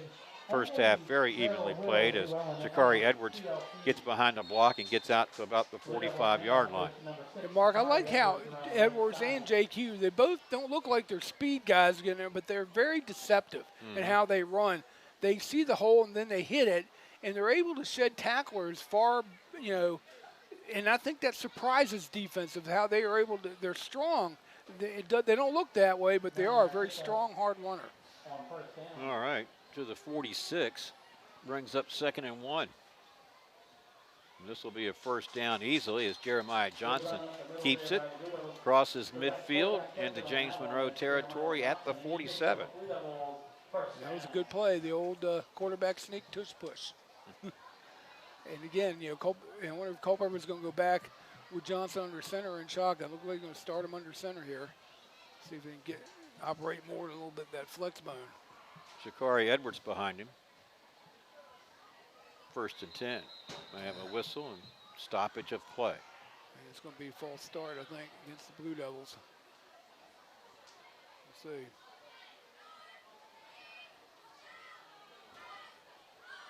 Dead ball foul, false start, you're right. Back them up 5 yards. And see, these are the things I said, before we started the game. Penalties, like the little things.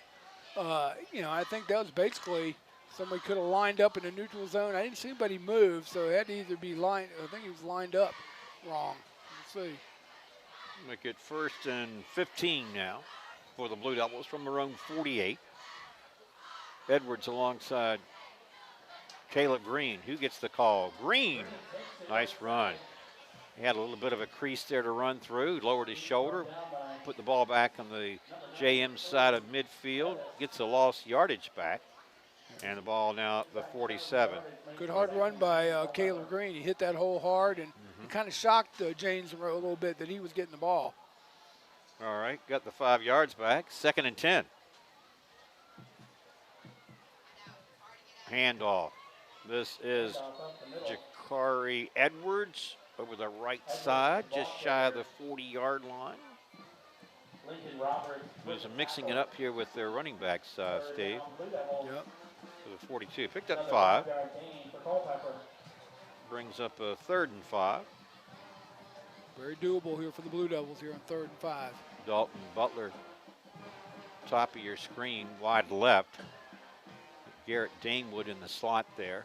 Here's the pitch to Jakari Edwards. Edwards with an explosive acceleration there. Gets enough for a first down. That's all he had to do. He got it very exploded, hit that hole hard, Mark, was Edwards, and is able to pick up that first down, plus had good blocking up front. Needed 5, picked up 6. New set of downs for the Blue Devils. This is their opening drive here this 3rd quarter. As you can see, we're tied up 14 apiece. All right, 1st and 10. Blue Devils from the Yellow Jacket 36. Jeremiah Johnson. Hands off. J.Q. Williams got inside the 35 to the 34. Bring up 2nd and 8. Well, this broadcast brought to you in part by Found & Sons Funeral Home. Culpeper's perpetual best of the best for resources, planning, and support for our entire community. Found & Sons at 825-3530.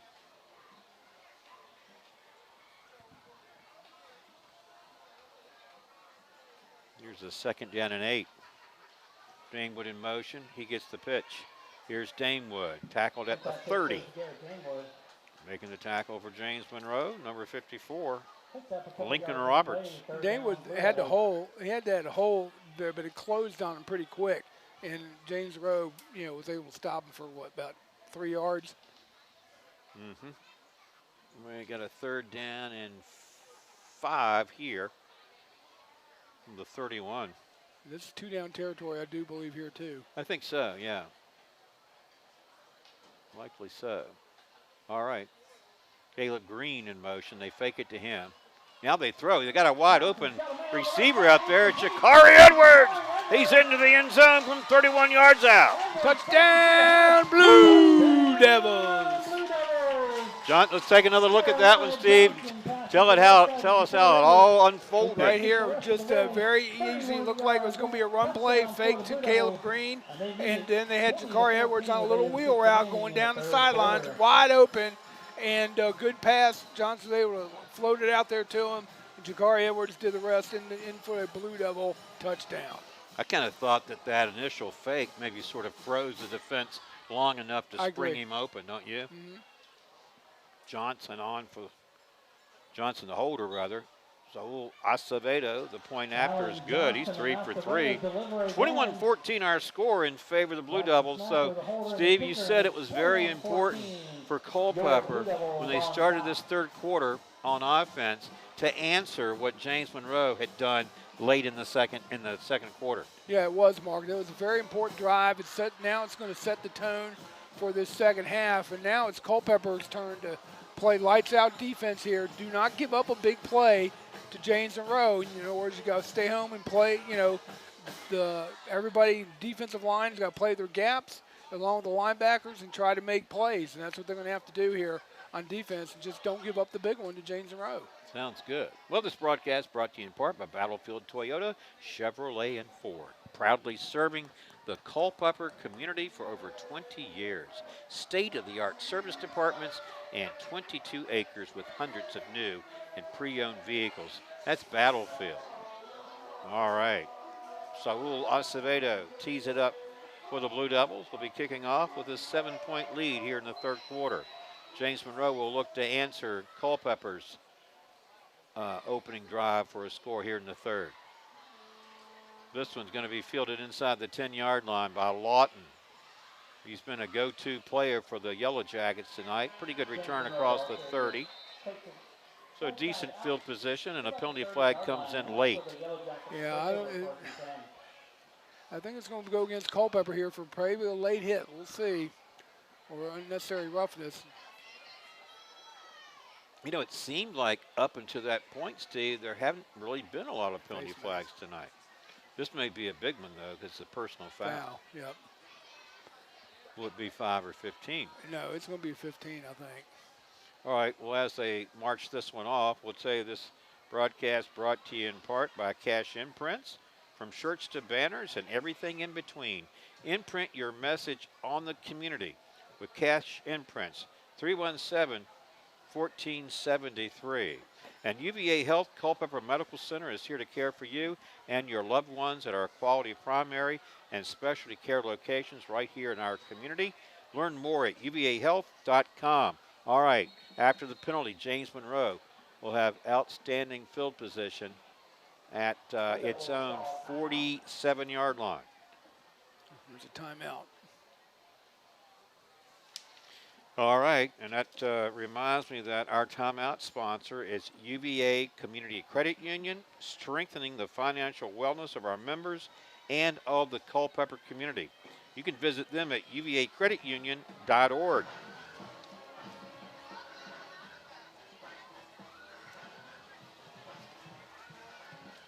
Now it's going to be interesting to see here what the Blue Devils are going to do. They did not need that personal foul penalty right there on him. It was a 15-yarder. And, you know, he kind of takes a little bit of that momentum on that after they just scored. But now the defense has got to stiffen up here and just limit the Yellow Jackets to a 3-and-out. Yeah, you know, those penalties, those 15-yarders really hurt you, don't they? They sure do. Make a difference in the field position. Quick throw to the near side. Michael Edwards looking for some running room. He reverses his direction. Here comes some other Blue Devils. They're having a hard time getting their hands on him, Steve. But they do drop him eventually for a loss. But it took them a while to actually get him to the turf. I mean, about 4 Blue Devils went there and had him handy. He just slip off. I said, what, you got grease on his uniform?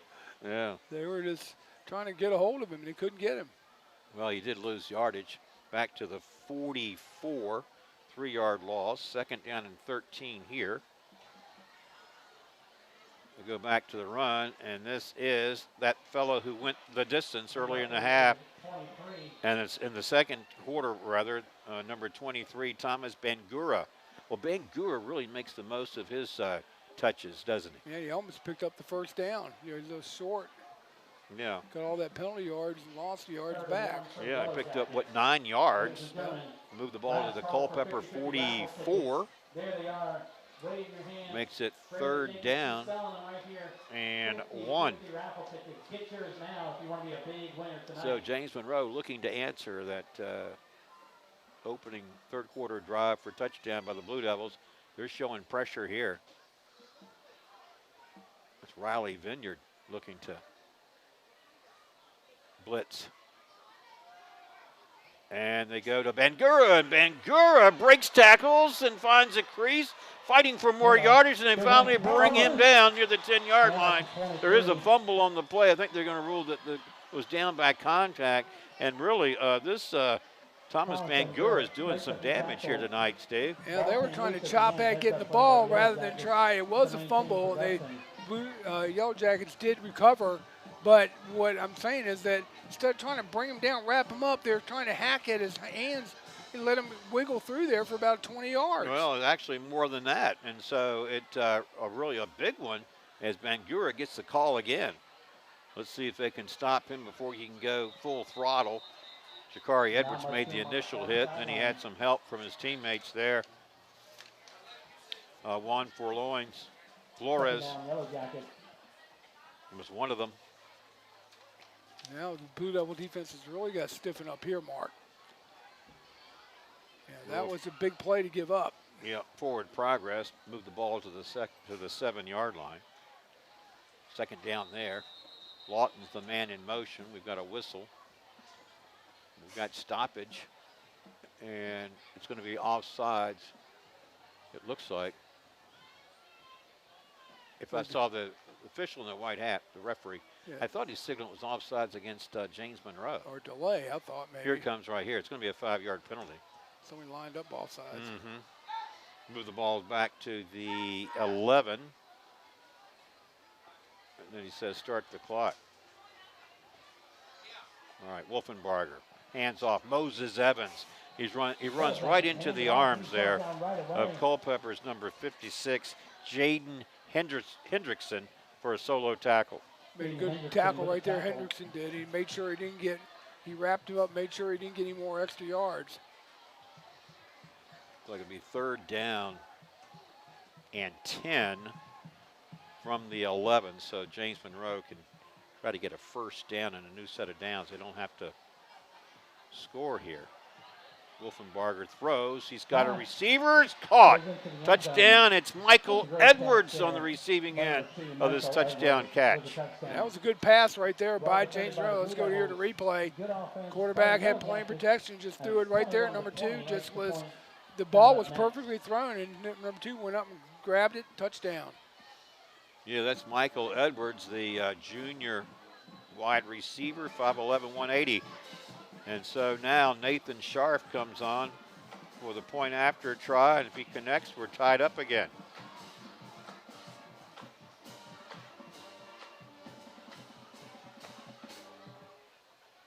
High snap, they get it down. His kick is up, and it is good. 21-21. 4:58 to play here in this third quarter. And this broadcast brought to you in part by CFC Farm and Home Center, the service, knowledge, and products you need for your farm, home, pets, livestock, and equine since 1932. That's CFC Farm and Home Center. And K&M Lawn, Garden, and Arborist Supplies, now located directly across Highway 29 from Eastern View High School. K&M, from grass to trees, they aim to please. 825-8371. You know, Mark, defense is going to have to, defensive coordinator for Culpeper is going to have to figure out how they can stop that Yellow Jacket offense. They seem to do good up till third down, and then when third down and short or third down long, James Monroe is converting. So, they got to figure out what's going on. And basically, a lot of things that I saw on that last drive of James Monroe was poor tackling. Yeah. You got to be able to tackle. I know trying to rip the ball out, trying to cause a turnover, I get it. But when you don't have it, you got to bring the runner down because he's just shaking you off and he's picking up more yardage. Yeah, and it was Bangura who really picked up a bunch of yards. Yeah, he's shifty. Thomas Bangura. Nathan Scharf kicking off for the Yellow Jackets. Again, tied up, 21 apiece. This one fielded by Williams inside the 25-yard line. He crossed the 30, 35, 40, near sidelines. Still on his feet. I don't think he went out of bounds. The officials didn't rule that he did. And here's a really nice return out to into James Monroe territory at the 44-yard line. There's a flag there. It's got to be a horse collar the way he did it. I mean, Blue Devils got called for that 2 weeks ago, and if the officials are consistent, they got to call this too. And if it works against James Monroe, if you tack that on to this really nice return by Williams, the Blue Devils should be in an excellent position as far as field position and trying to answer that score. See what the call is here. Yeah, look for the official there in the white hat to give us the call. Is that legal participation? I just haven't seen any signals yet. I just saw him do this. He did signal legally, but now he's got us. Well, they're marking it Here. off. All right. Face mask. Is that what it is? Yeah, I didn't really see an official signal that you would Yeah, I see. know. Yeah. All right, let's check the spot. Correction, face mask penalty. 40, 35, 38-yard line. Here's the pitch to Jakari Edwards. And on first down, Looking Jakari for a Edwards, block. left side. Won't find one. We'll stop him at the line of scrimmage. No gain. I think it wasn't a face mask. I think it was a horse collar. The same difference. He had 15 yards because I didn't think he grabbed his face mask. But I didn't see him mark it off, Yeah. Steve, because his return was out to where the ball unless was they say it's a 5 yard. Yeah. All right. Edwards held to a 1-yard pickup. It's 2nd and 9. Johnson handing off. Over that right tackle position, Caleb Green ran behind the right tackle. Looked like he had an opening, but coming up to close that gap quickly was James Monroe's number 9, Takori Pettis. I know. For I the mean, tackle. I was agreeing with you. Caleb Green had clear sailing. If he got to just out of, if 9 didn't come out of nowhere to, you know, kind of submarine him. Yep. So now 3rd and 6 from the 36. Johnson back in the gun. Fake it to Jakari Edwards, who now blocks. Johnson has just enough time to throw it downfield and incomplete. Lose the tackle. And I was wondering where is he throwing it to because Yeah, there was that's nobody good. down the right sideline. Yeah. Connects with Dalton Butler. The Fourth closest down for the Blue receiver Devils. was Dalton Butler, and he wasn't very close at all. We got a 4th down call here. Do you go for it or do you punt? I would think you punt, put him deep in the hole here, use field position. It's a tie ball game. You don't want to give them this much yardage, you know, this much start, you know, to go ahead if you don't convert this. Right. I don't Well, know. and then Culpeper, we've got a player in there, first time I've called his name tonight, Blake Burke, top of your screen, wide receiver. And he's going to get the call, and it's going to be an incomplete pass, but there's a penalty flag down before the play began. It's going to be illegal procedure. 5-yard penalty, still 4th down. It's going to be against the Blue Devils, 5-yard penalty. Now you punt. Now, yeah, he's going to bring on the punt unit now. You have to. And for Culpeper, that means the punter, Jordan Evans, if he comes out. They're not doing it. Well, they're not lining up for it, are they? No, and I don't. From the 41-yard line, 4th down and about 12. This is very. Well, now they are kicking it. Yep. Couldn't see him. He was out of our picture. Yeah. Jordan Evans' kick takes a nice roll. He's going to go out of bounds at the 6-yard line. And, Steve, that's exactly what you called for. You said, you got to play field position here. You're tied up. You can't take a chance on, letting this other team have an unnecessary advantage. So you go to the punt. You get a nice kick from your punter, Evans, and you pin your opponent back in the 6-yard line. You've done your job. Now you give your defense a little bit of some breathing room there. They're not on their heels. And yeah, you're right. I mean, it just made sense not to sit there and try to go for it on 4th and 12 in midfield almost. Well, I think that 5-yard penalty certainly changed things for them, didn't it? Sure did. All right, now from the 6 goes James Monroe. Moses Evans, the ball carrier. Evans out to about the 10-yard line. Another penalty flag comes in. And this might be holding, though, against James Monroe. We'll see. Yeah, it is. It's a hold. Ooh, it was Butler on the tackle, wasn't it? Or no, I'm sorry, Justin Elkins, rather. All right, as they assess this one, we'll tell you that, remind you that nominations are now being accepted for the local area sports Hall of Fame. Nominate anyone that you feel is deserving of respectful local sports recognition. You can do so at localsportshistory.com/HOF. It's half distance mark to the goal, so now it's on the 3-yard line. Opportunity here for this Culpeper defense, Steve. Sure is. Ryan Wolfenbarger, the quarterback, hands off Moses Evans, and they catch up with him quickly and hold him to a 1-yard pickup. Picks up a couple on the play. This brings up 3rd. Started at the 6. I believe they have to get to the, let's see, I think the 16 for a first down. So ball at the 3. And anyway. Is it, yeah, it should be 3rd down, not that's second. what I'm thinking, yeah. But the penalty. That's right. All right, here's Wolfenbarger. He's got time. He airs it out. Oh, my gosh. Wide open over the middle of the field was Michael Edwards. And Edwards is headed to the end zone as no one's going to catch up with him. There he goes.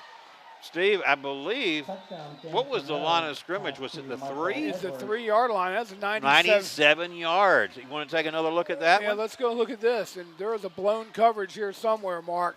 And it just dropped back, and there is number 2 just wide open over the middle. The quarterback, he had all day to throw and just kind of threw it up there. And there it was. He took it all away, took it to the house, 97 yards. And touchdown, James Monroe. Yeah, that was a blown coverage. There was nobody deep there. And we were just talked about how you made the right choice by punting. You got a good punt. You got a good roll of the football. You pinned your opponent back to the 6. They had the penalty that was half the distance to the goal to the 3, and they still scored on a 97-yard touchdown pass. They sure did. And I'm you know, the way they were beat so bad is that there wasn't any play action, but there was nobody there. I mean, the Blue Devils were caught napping. They didn't have anybody deep, and they're all, you know, they were playing for the run. They were selling out for the run. They're all in the box, and James Monroe recognized that at the play before and just said, let's run this go route, and that's exactly what they did. Now the Blue Devils are playing from behind. 28-21 our score. Well, you know, of course, we mentioned that we are live.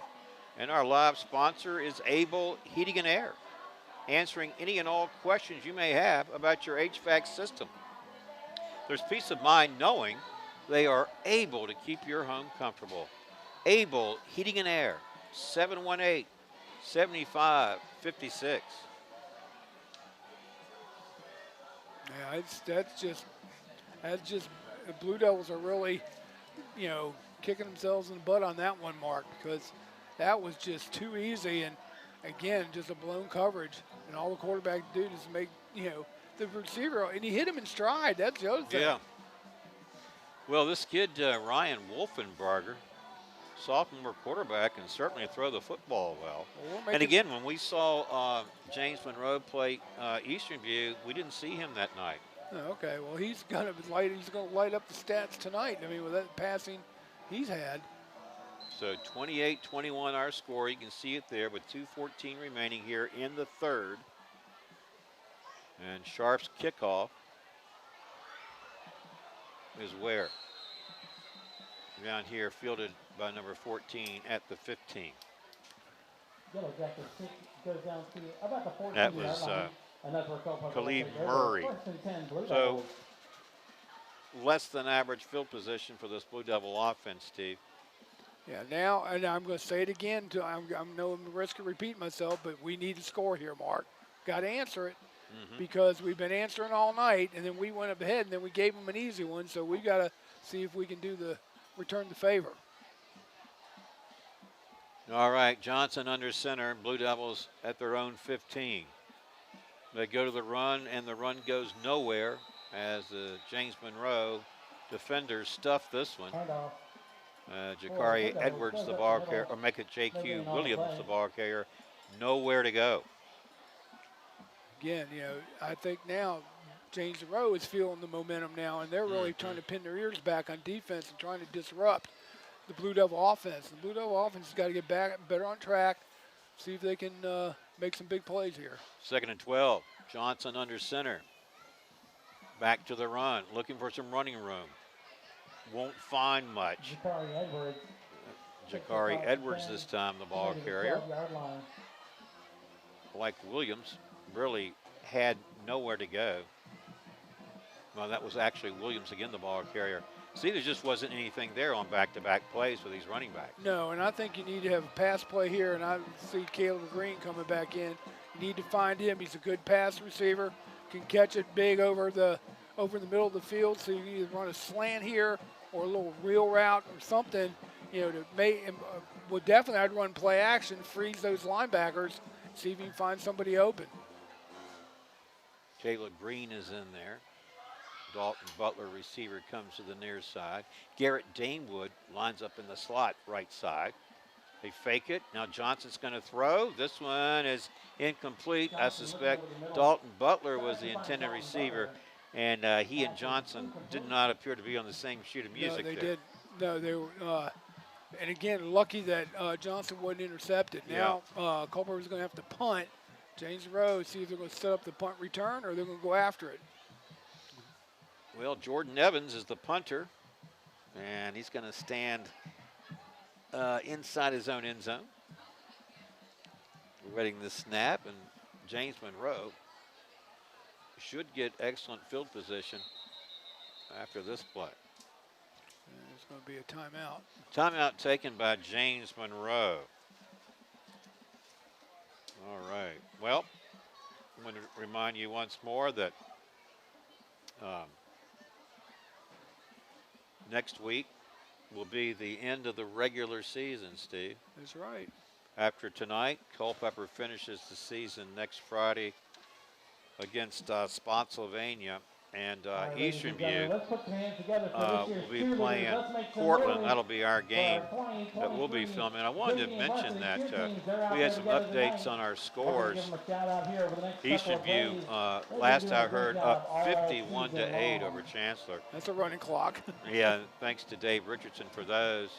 My friend Eddie Daniel down in Orange was telling me that let's see, at the half, Monticello was leading Orange County 20-8.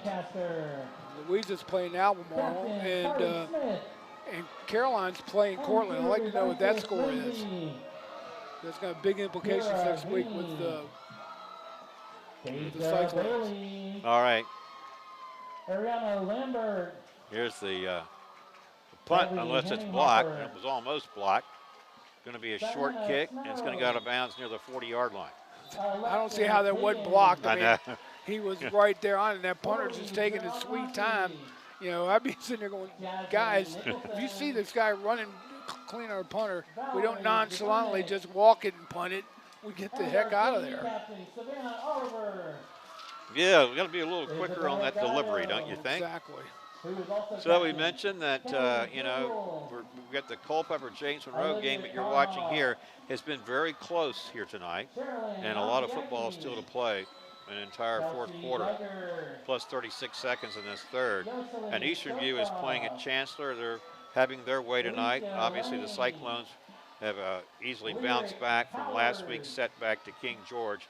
And of course, we mentioned that next week in the regular season finale, we'll be at Cortland for the Eastern View Cortland game. All right, got a new ball carrier this time handling the football for James Monroe. It's to Corey Pettis. We've seen a lot of Moses Evans, and we've seen a lot of Thomas Bangura. I think the Blue Devils have probably seen too much of Thomas Bangura. I think they have, and the Yellow Jackets will let the clock run out here and get into the fourth quarter. Yeah, seeing those final seconds tick off there. Now see Culpeper can come back in the fourth quarter, Mark, and see what they definitely got to stop the Yellow Jackets here, though. All right. This one's official. Third quarter's in the books with our score. James Monroe 28, Culpeper 21. We'll take a break, come back for the fourth quarter right after this. Keep it right here on the Culpeper Media Network where you're watching Blue Devils football. This broadcast is brought to you by the following community supporters. Able Heating and Air, answering any and all questions you may have about your HVAC system. There's peace of mind knowing they are able to keep your home comfortable. CFC Farm and Home Center, supplying your lawn and garden, pet, and farm needs since 1932. Hometown pricing and outstanding service at CFC Farm and Home. Found in Sons Funeral Home, Culpeper's perpetual best of the best for resources, planning, and support for our entire community. From shirts to banners and everything in between, imprint your message on the community with cash imprints. Battlefield Toyota, Chevrolet, and Ford, proudly serving the Culpeper community for over 20 years. State-of-the-art service departments and over 22 acres with hundreds of new and pre-owned vehicles. Battlefield Automotive. Nominations are now being accepted for the local area sports Hall of Fame.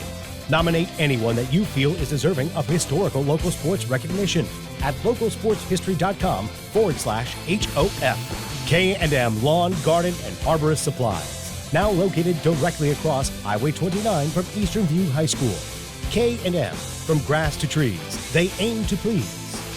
UVA Health Culpeper Medical Center is here to care for you and your loved ones at our high-quality primary and specialty care locations right here in our community.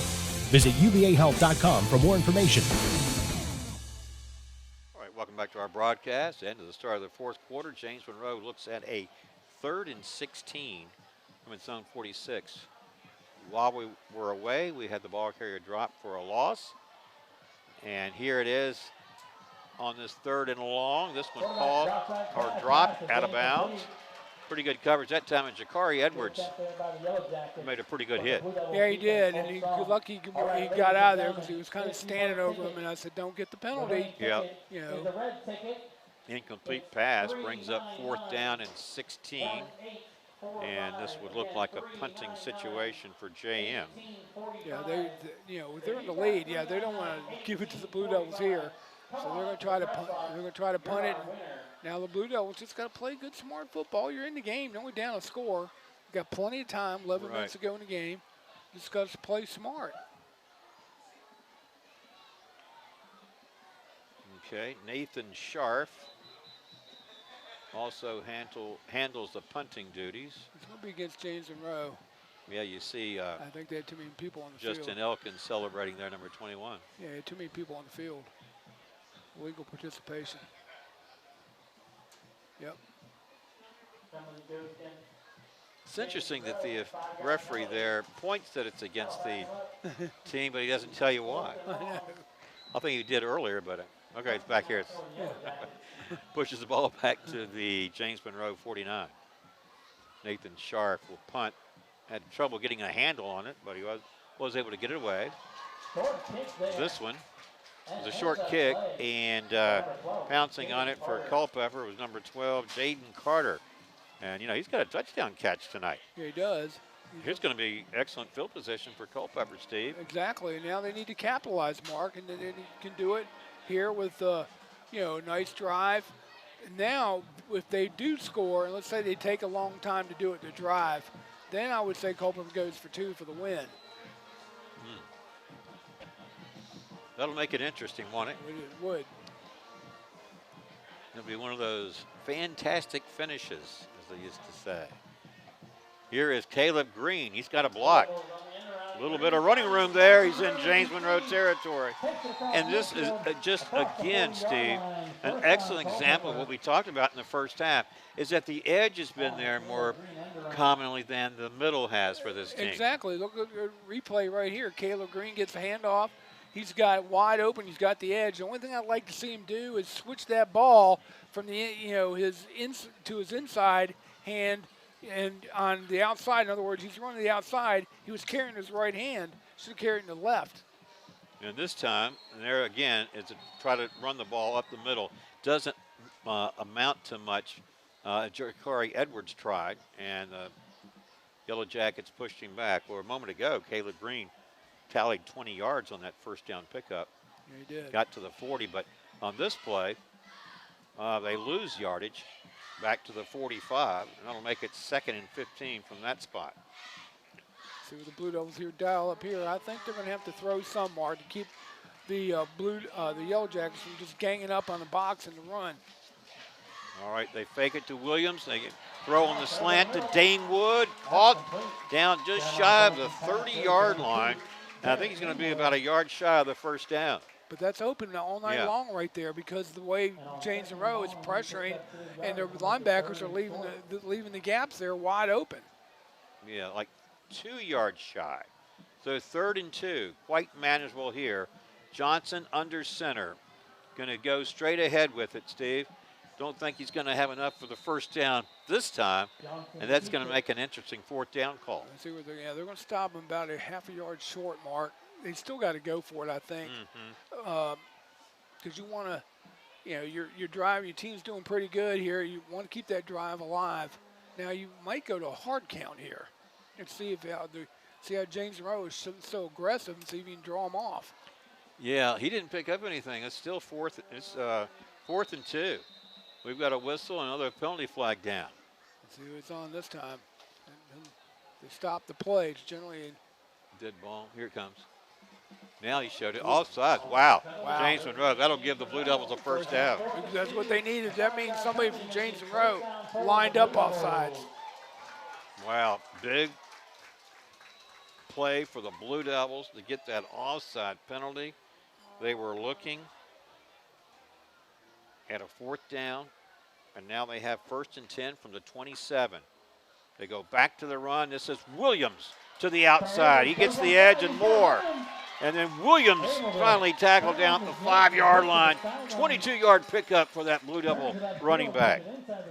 Good run right there, Mark, on Williams. He's able to pick his spot right here and then be able to take it right on down the sideline for a big run. But now it's coming back. Well, yeah, they're moving the other way. This usually indicates a holding penalty. Yep. Let's check it here. See, this is a big one. Wow, and that really takes away that nice 22-yard run by Williams.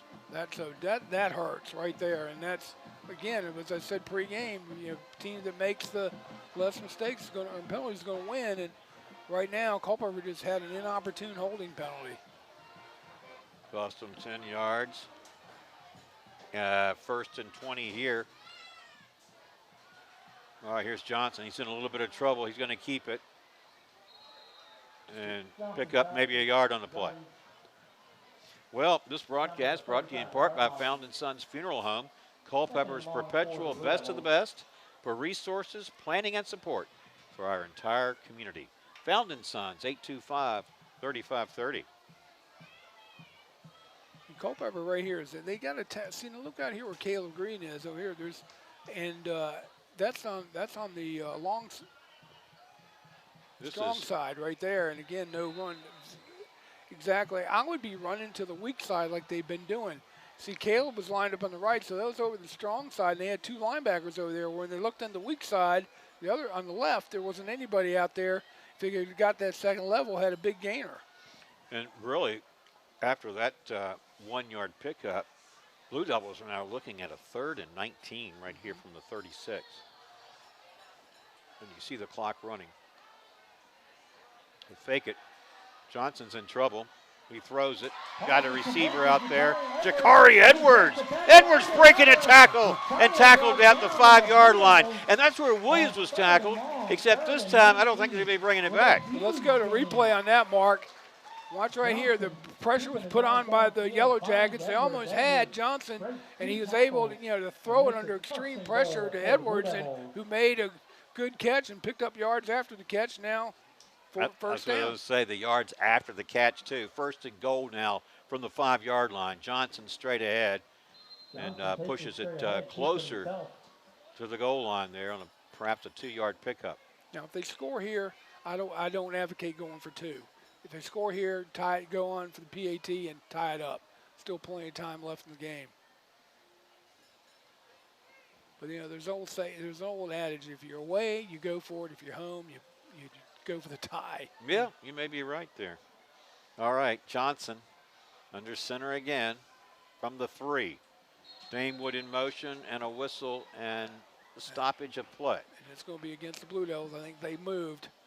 All right, as they assess this one, we'll tell you this broadcast brought to you in part by Battlefield Toyota, Chevrolet, and Ford, proudly serving the Culpeper community for over 20 years. State-of-the-art service departments and 22 acres with hundreds of new and pre-owned vehicles. That's Battlefield. Mark, go ahead. It was offsides again against the Yellow Jackets. They lined up there, now half distance to the goal. Okay, the offsides against Yellow Jackets, you said. All right, so down at the 1.5. Yep. Johnson under center. Will he keep it? No. They give it to Riley Vineyard, and Vineyard is in from 1 yard out. Touchdown, Blue Devils! Riley Vineyard. Well, you like him as a running back, but tell you what, that really was on that 3rd and 19 at the 36 when Johnson escaped being hit, had just enough time to throw it to Edwards, and Edwards got that chunk of yardage after the catch to move it to the 5-yard line, really put the Blue Devils in business. They did. Now big PAT here, Mark. Right, by Acevedo, Saul Acevedo. Here's his kick. Right down the middle. Well, he's been perfect tonight, Steve. 4 for 4. And we're tied up, 28 apiece. Good ball game here. So, all right. And we have 6:20 to play here in the 4th. Now the Blue Devils got to play defense, Mark. They got to really play tough. A couple more spots here. This broadcast brought to you in part by Cash Imprints. From shirts to banners and everything in between, imprint your message on the community with Cash Imprints. 317-1473. And also, UVA Health Culpeper Medical Center is here to care for you and your loved ones at our quality primary and specialty care locations right here in our community. Learn more at uvahealth.com. Mark, I'm seeing the lineman on the field for Culpeper, number 72, and he's a big kid. I don't see him in the roster, though. Yeah, that was, wait a minute. I'll tell you who it is. It's Ahmad Nasir. Okay. And the reason is because he had the jersey change. But listen to this one. From 18 to 72. Wow. That means he went from being a receiver to a lineman. Yeah. All right. Here's the kick. This one may find its way into the end zone, and it does. And that means Mr. Thomas Bangura, number 23, won't get a chance to hurt the Blue Devils on that play. No, you're going to get on the 20. Now the Blue Devils got to play tough defense to get the ball back and then do another drive down for the winning score. It's 6:20 here to go in the ball game. All right. And this broadcast brought to you in part by CFC Farm and Home Center, the service, knowledge, and products you need for your farm, home, pets, livestock, and equine since 1932. That's CFC Farm and Home Center. All right, James Monroe from the 20. We're tied up, 28 apiece. Moses Evans, the ball carrier, looking for some running room. He draws a crew of blue jerseys, and they stop him near the line of scrimmage. Big play there by the D. Yep, no gain. 2nd and 10 there. Clock runs. We are at the midway mark of this 4th quarter. And now beyond.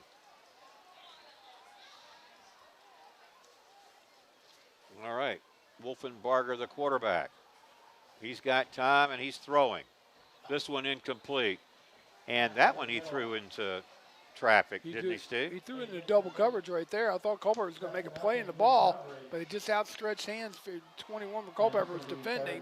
Justin Elkins, that would have been, he already has an interception in this game. Yep, and he had a couple interceptions against Chancellor, didn't he? Yeah, and so, he did, exactly. And so here's a big 3rd down here. We talk about it all the time, but it's the 3rd and long that really hasn't been kind to the Blue. It's been the Achilles heel of the Blue Devils this game. All right. Let's see if they can overcome that weakness and make 3rd and 10 count for the good. As Ryan Wolfenbarger sets the offense here on 3rd and 10 from the 20. He's going to throw. Uh-oh, he's got a receiver again. It's caught by Michael Edwards. Edwards taking it to the house once more from 80 yards. If you don't see a penalty flag, it's touchdown James Monroe, and the Yellow Jackets are back up on top. It's a track meet, Mark. Look, go to replay right here. He just got behind our secondary right there, number 2, and he was able, once he caught it, it was a big pass by the James Monroe quarterback, who I'm very impressed by, only a sophomore. Put it right there on the money, and then the speedster just used his speed to take it in the end zone. Now they're up by 6, and again, I said don't give up the big play, and that's exactly what happened. And we were just talking about how you've got a 3rd and 10. Yeah. You know, it's an opportunity for your defense to force a punt instead. The 80-yard bomb. Point kick after is good, and it's 35-28. So that has to hurt, Steve, if you're the Blue Devil defense. It does. I mean, it's like being in a fight. You get punched, knocked down, you get up, and then you knock them down, and it's been back and forth the whole game. But that was a 3rd. I mean, the quietness of this whole stadium, that just took the wind out of Culpeper's sails right there, because you just said 3rd and, big 3rd down, 3rd and 10.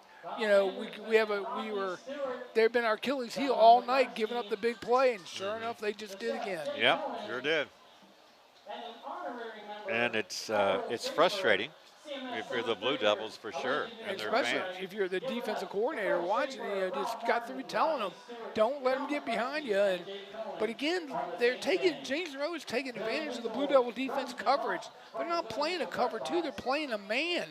And they got to realize, hey, I don't think they have anybody fast enough to stay with that number 2. But if you had played with a safety over top back, they could have gone in and thrown into double coverage and might have had a different outcome. Yeah, he's just number 2 is a reference to Michael Edwards. He's a junior, 5'11", 160. He certainly has some wheels, doesn't he? He sure does. But we had no safety help over the top. It was just man on man, and he just blew by our outside cornerback. Nathan Sharp will kick off again for James Monroe. Yellow Jackets up by a touchdown and an extra point. This one will find its way to the end zone for the touchback. Well, this broadcast brought to you in part by K&M Lawn, Garden, and Arborist Supplies, now located directly across Highway 29 from Eastern View High School. K&M, from grass to trees, they aim to please. 825-8371.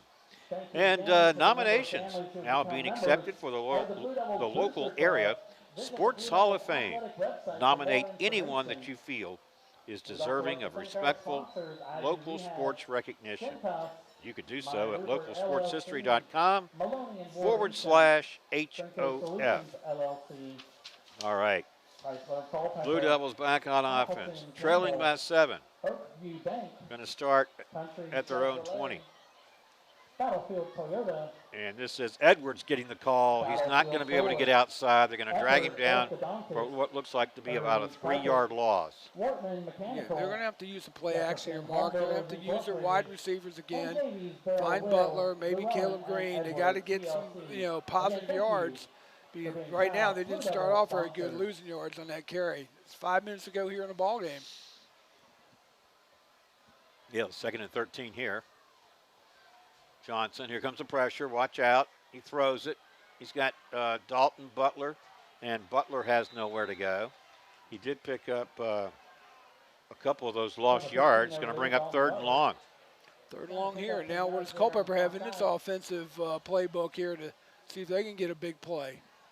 They've been big plays, been like rolling out Johnson and sending Edwards, down the sideline on a wheel route, being able to pick it up, or Green on the other side. See where they're going to go.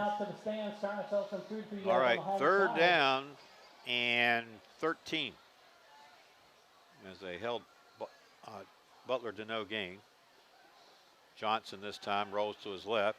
He does have a receiver. It's Caleb Green at the 20, 25, 30. Here goes Green. Makes a cut across the field. Watch out. Green could take it all the way unless, and there's a diving attempt for a tackle by Kamari Lawton.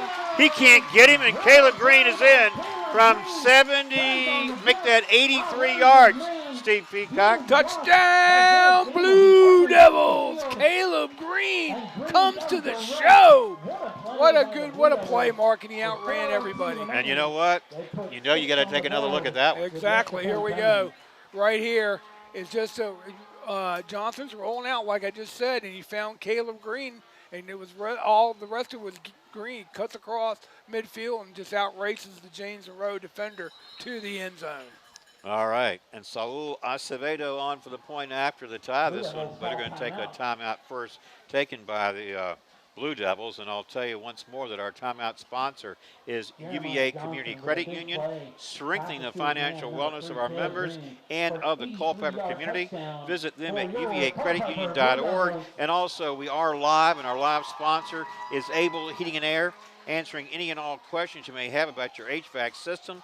There's peace of mind knowing they are able to keep your home comfortable. Able Heating and Air at 718-7556. Steve, let's go back to that. And here's the thing. Both teams are proving that they're deadly on offense when they have 3rd and long. Exactly. And both teams are proving that they've got a big hole in their defense on 3rd and longs. So, you know, James Monroe had that 3rd and 10 situation, and then Michael Edwards gets an 80-yard touchdown pass reception for a touchdown. Then Culpeper comes back, and a moment ago they had 3rd and 13. Yep. And that's where Caleb Green makes the catch, and then some nifty running in the open field. He takes it to the house, and all of a sudden we're tied up again. And it looks like Culpeper's going to go for 2 here, Mark. Well, maybe that's why they called the timeout. And this is what you were talking about, Steve. If they got the score here late, would they go for 2? The answer right now is yes, but we're going to have to wait a minute because the penalty flag comes in, and Jakari Edwards is not going to get up and running. And So you got to be careful right here. Yeah, you got to be careful here. It's a dead, it's a false start on the Blue Devils. They're going to be penalized 5 yards. There are a little bit of extracurricular activities after the play, but Well, if you get penalized 5 yards, wouldn't you go back to the point after I here would and tie think, it up? tied up. You're at home, and live the play, stop them, give them a stop, and try to come back. But it's going to be a false start, and I think they are going to have to go for the PAT. Yeah, they are. They have to. Yeah, that changes that strategy. All right. Now, Acevedo's just got to make good on it. Well, I don't want to jinx him, but he's done pretty well so far, right? Yep. So very crucial point after here. After the penalty, the Blue Devils bring out their Well, Jeremiah Johnson's the holder. Jeremiah Johnson with the hold, and Saul Acevedo. Saul Acevedo poised to tie it up here. He does. And kick is up good, so he remains perfect. And here we go, ladies All and tied up, gentlemen. 35-35 with 4:02 to play. Well, we talked about it being a close matchup. It is. There have been some scores that you were thinking, why? I know. Why did that happen? How that happened. But now here we go, 35-35. It's a whale of a ball game, and it's going to come down to who has the ball last in the game. Steve, I like one of the things you mentioned about defensively is that if you don't have that safety coming up over the top, like when you've got a receiver out there like this Michael Edwards, he gets a step on the guy who's covering him. There's no catching him. I know, there's no catching him. That's why I'm saying to the defense, they got to go change that, especially on 3rd and long. If they get James in 3rd and long, they better have some over-the-top safety help. If they don't, and see, too, James Monroe also did a little bit of play action on it as well, so kind of froze the linebackers. But if you're sitting there, and if I was a James Monroe quarterback and I look on the side and they got everybody man-to-man, no one over top, I'm going to tell, my guy's going to go get it. Throw it up there. Yeah. So 35 apiece, 4:02 to play, 4th quarter action. And Culpeper looking for its 2nd straight win. James Monroe is looking for its 3rd win of the season.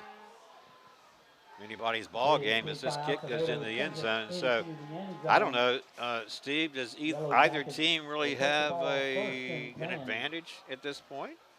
Well, you got 4 minutes to go here in the ball game. It's now James Monroe's turn. I think the biggest thing here is defense. You got to. If you're getting them in the 3rd and long, you just got to be wary, keep everybody in front of you. But again, so it's going to be interesting here. See what James Monroe is going to do. Are they going to just try to run it and be, hopefully content maybe to take it in overtime, but I don't think that's going to happen. I may have to refresh my memory on what the overtime process is like in the regular season. Yeah, I can tell you. Okay, Wolfenbarger's going to throw. This one is picked off by Caleb Green, and he's in for the score. Pick 6 for Caleb Green. And there's a flag on the play. Touchdown, Blue Devils. Caleb Green on the interception. Well, let's see what the flag is. Hey, wait a minute. Did we just call Caleb Green for a touchdown a little while ago? Yep. That was on an 83-yard reception, and now he gets the pick 6 as well. For the official word. Dead ball. After the play. Is that the? It is a touchdown, though. Unsportsmanlike on Culpeper. I don't know what happened. All Caleb Green did was point to his head. But let's go to replay on that. Here it is. The James Monroe quarterback just throwing it out there. He's going at number 2, trying to throw it out there in the flat. And Caleb Green, he was tall, just jumped up and picked it and said, uh-oh, look what I got. Into the end zone for 6. Wow. That you know, the plenty, I guess it was unsportsmanlike after the play. So this was something they would assess on the kickoff? Yeah, so yet another all-important point after coming up here. I mean, if you're James Monroe, you're down a touchdown. Yeah. And you've got really about 4 minutes. And with their explosive capability, that's ample time for them. Exactly, yeah. I mean, but that's a great play by Caleb Green. I mean, right now, my most valuable player is Caleb Green, the way he's played here in this ball game. Well, he's had his hand to offense and defense. Exactly. And, you know, and also Jakari Edwards and J.Q. Williams, but they've had good games as well. But now they are going to assess it here on the PAT.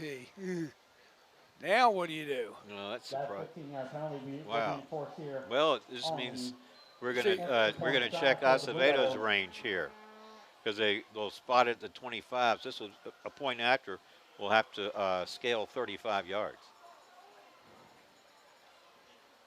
Good snap, good hold. Acevedo's kick is long enough, and it's up and good. Wow, he's been perfect tonight. And you know what? The Blue Devils have needed him to be. Yeah, they have. They've got a weapon now. At the beginning of the season, he wasn't out there kicking field goals, but now they've found him. He's done a great job. That had plenty of room, Mark. That could have been good for 40, 45. Wow. But he just proved his range. He sure did. Well, this has been a game with its share of big plays, hasn't it? Yep. And some of those big plays have come at the same time, created some very disappointing moments for opposing defenses, because they had opportunities that they really just sort of squandered there. He sure did. And I know, Mark, and that was, you know, basically it was a poor pass by the James Monroe quarterback. He kind of just floated it out there, and Green just sharply just, you know, saw it, just stepped right in front. Yeah. And he didn't get it up high enough, and Caleb was able to take it in untouched for the Blue Devil touchdown. Well, exactly right. I think Caleb Green got a good read on that ball. And when you said it wasn't a really good throw by Wolfenbarger, that's it's sort of an exceptional thing to say at this point, because Wolfenbarger's played very well tonight. Yep. And a lot of his passes have been crisp. But all I had to do was take a little bit off of that one, and Caleb Green made him pay, as you pointed out. Well, we got a penalty flag coming in. Steve, I think this one may work against James Monroe. It is. Number 9 took a punch at number 34, Vineyard, right in front of the official. They saw that. That could be an ejection for the James Monroe player, but he did throw a punch there. And see, this is where, if you're James Monroe, you don't want to make a mental mistake like that, too. Because here it is, personal foul against Culpeper. Against Culpeper. Personal foul penalty. I saw that against James Monroe. I did I too. was wrong. I had that pegged wrong. Yeah, I did too, because I saw him just punch Riley. I didn't see that. But if that's the case, Steve, it sort of proves the old adage that you usually see the retaliatory punch rather than the initial one. Well, that's true, but now it's 15-yard big penalty. Now puts James Monroe right at midfield. Now Blue Devil defense is going to be tested here. Yep, they have it now. Excellent field position. James Monroe at its own 42. Plenty of time for Wolfenbarger, the quarterback. Rolls right and throws. Had a receiver open out there, and uncharacteristically, Michael Edwards let this one slip through his fingertips. Yeah, again, Edwards is getting open, Mark. Yeah. And I'm looking at the defense. I still didn't see any safety help over there. So I don't know what the Blue Devils coaches are seeing that we're not seeing, but, 2 and 23 are the ones you don't want handling the ball. And that's a reference to Michael Edwards, the receiver, and 23, of course, Thomas Bangura. All right, 2nd and 10 from the 42. They do have safety help now. Good. All right, Wolfenbarger got time throwing. There he is again. This one. This time Garrett Danewood steps in front of him and bats it down. There's some of the help you were talking Yep, about. the shortest guy in the team, 5'4", Danewood, able to jump up and knock it away. But Steve, here's the bad news. It's 3rd and 10. Oh, God. I don't mean to make a light of it, but the Blue Devil defense has been in Well, third. they might as well figure he's going to go 4 downs here because I don't see James Monroe punting. They need to score. Well, I was going to say, I don't want to, just the fact is they haven't done well on 3rd and 10, the Blue Devil defense, and they got a chance right now to change that. Yep, exactly. All right, 3rd and 10 from the 42. Watch for the play action. Ryan Wolfbarger, the quarterback. He's got time. Plenty of time. He airs it out along the far sidelines. Incomplete. There was a little bit of contact there. This pass intended for Thomas Bangura. Will it work against the Blue Devils, Yeah, Steve? they're going to call interference. That's a 15-yard penalty. He didn't look back in the ball, but I didn't think it was catchable. But let's see what the official is. I mean, he's over there hearing it from the James Monroe bench, and they're sitting there going, it's interference. See what the call is. Well, I did see contact. Yeah. Pass interference. Culpeper. But they mark it off from not the spot. No. They do it the higher level of play. Yep. From the line of scrimmage, which was a 42. So that's going to put them At the Culpeper 43? 43-yard line. Again. 41, 2, 3, yeah, probably close enough. And it's 1st and 10 there. And you see the clock, you see the score. Yeah, you know exactly what both teams have to do. Moses Evans, the ball carrier. He's got some room, makes a nice cut. Another penalty flag comes in at the end of this play as Evans got in, or Bangura rather, got inside the Culpeper 30-yard line. This might be a hold against James Monroe or blocking the back. We'll see.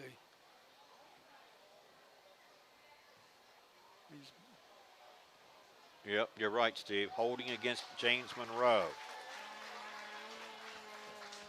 Holding goes against Now James remember, the Monroe. line of scrimmage was the Culpeper 43. Yep. So it's going to be a 10-yard. It's from the spot, right? Yep.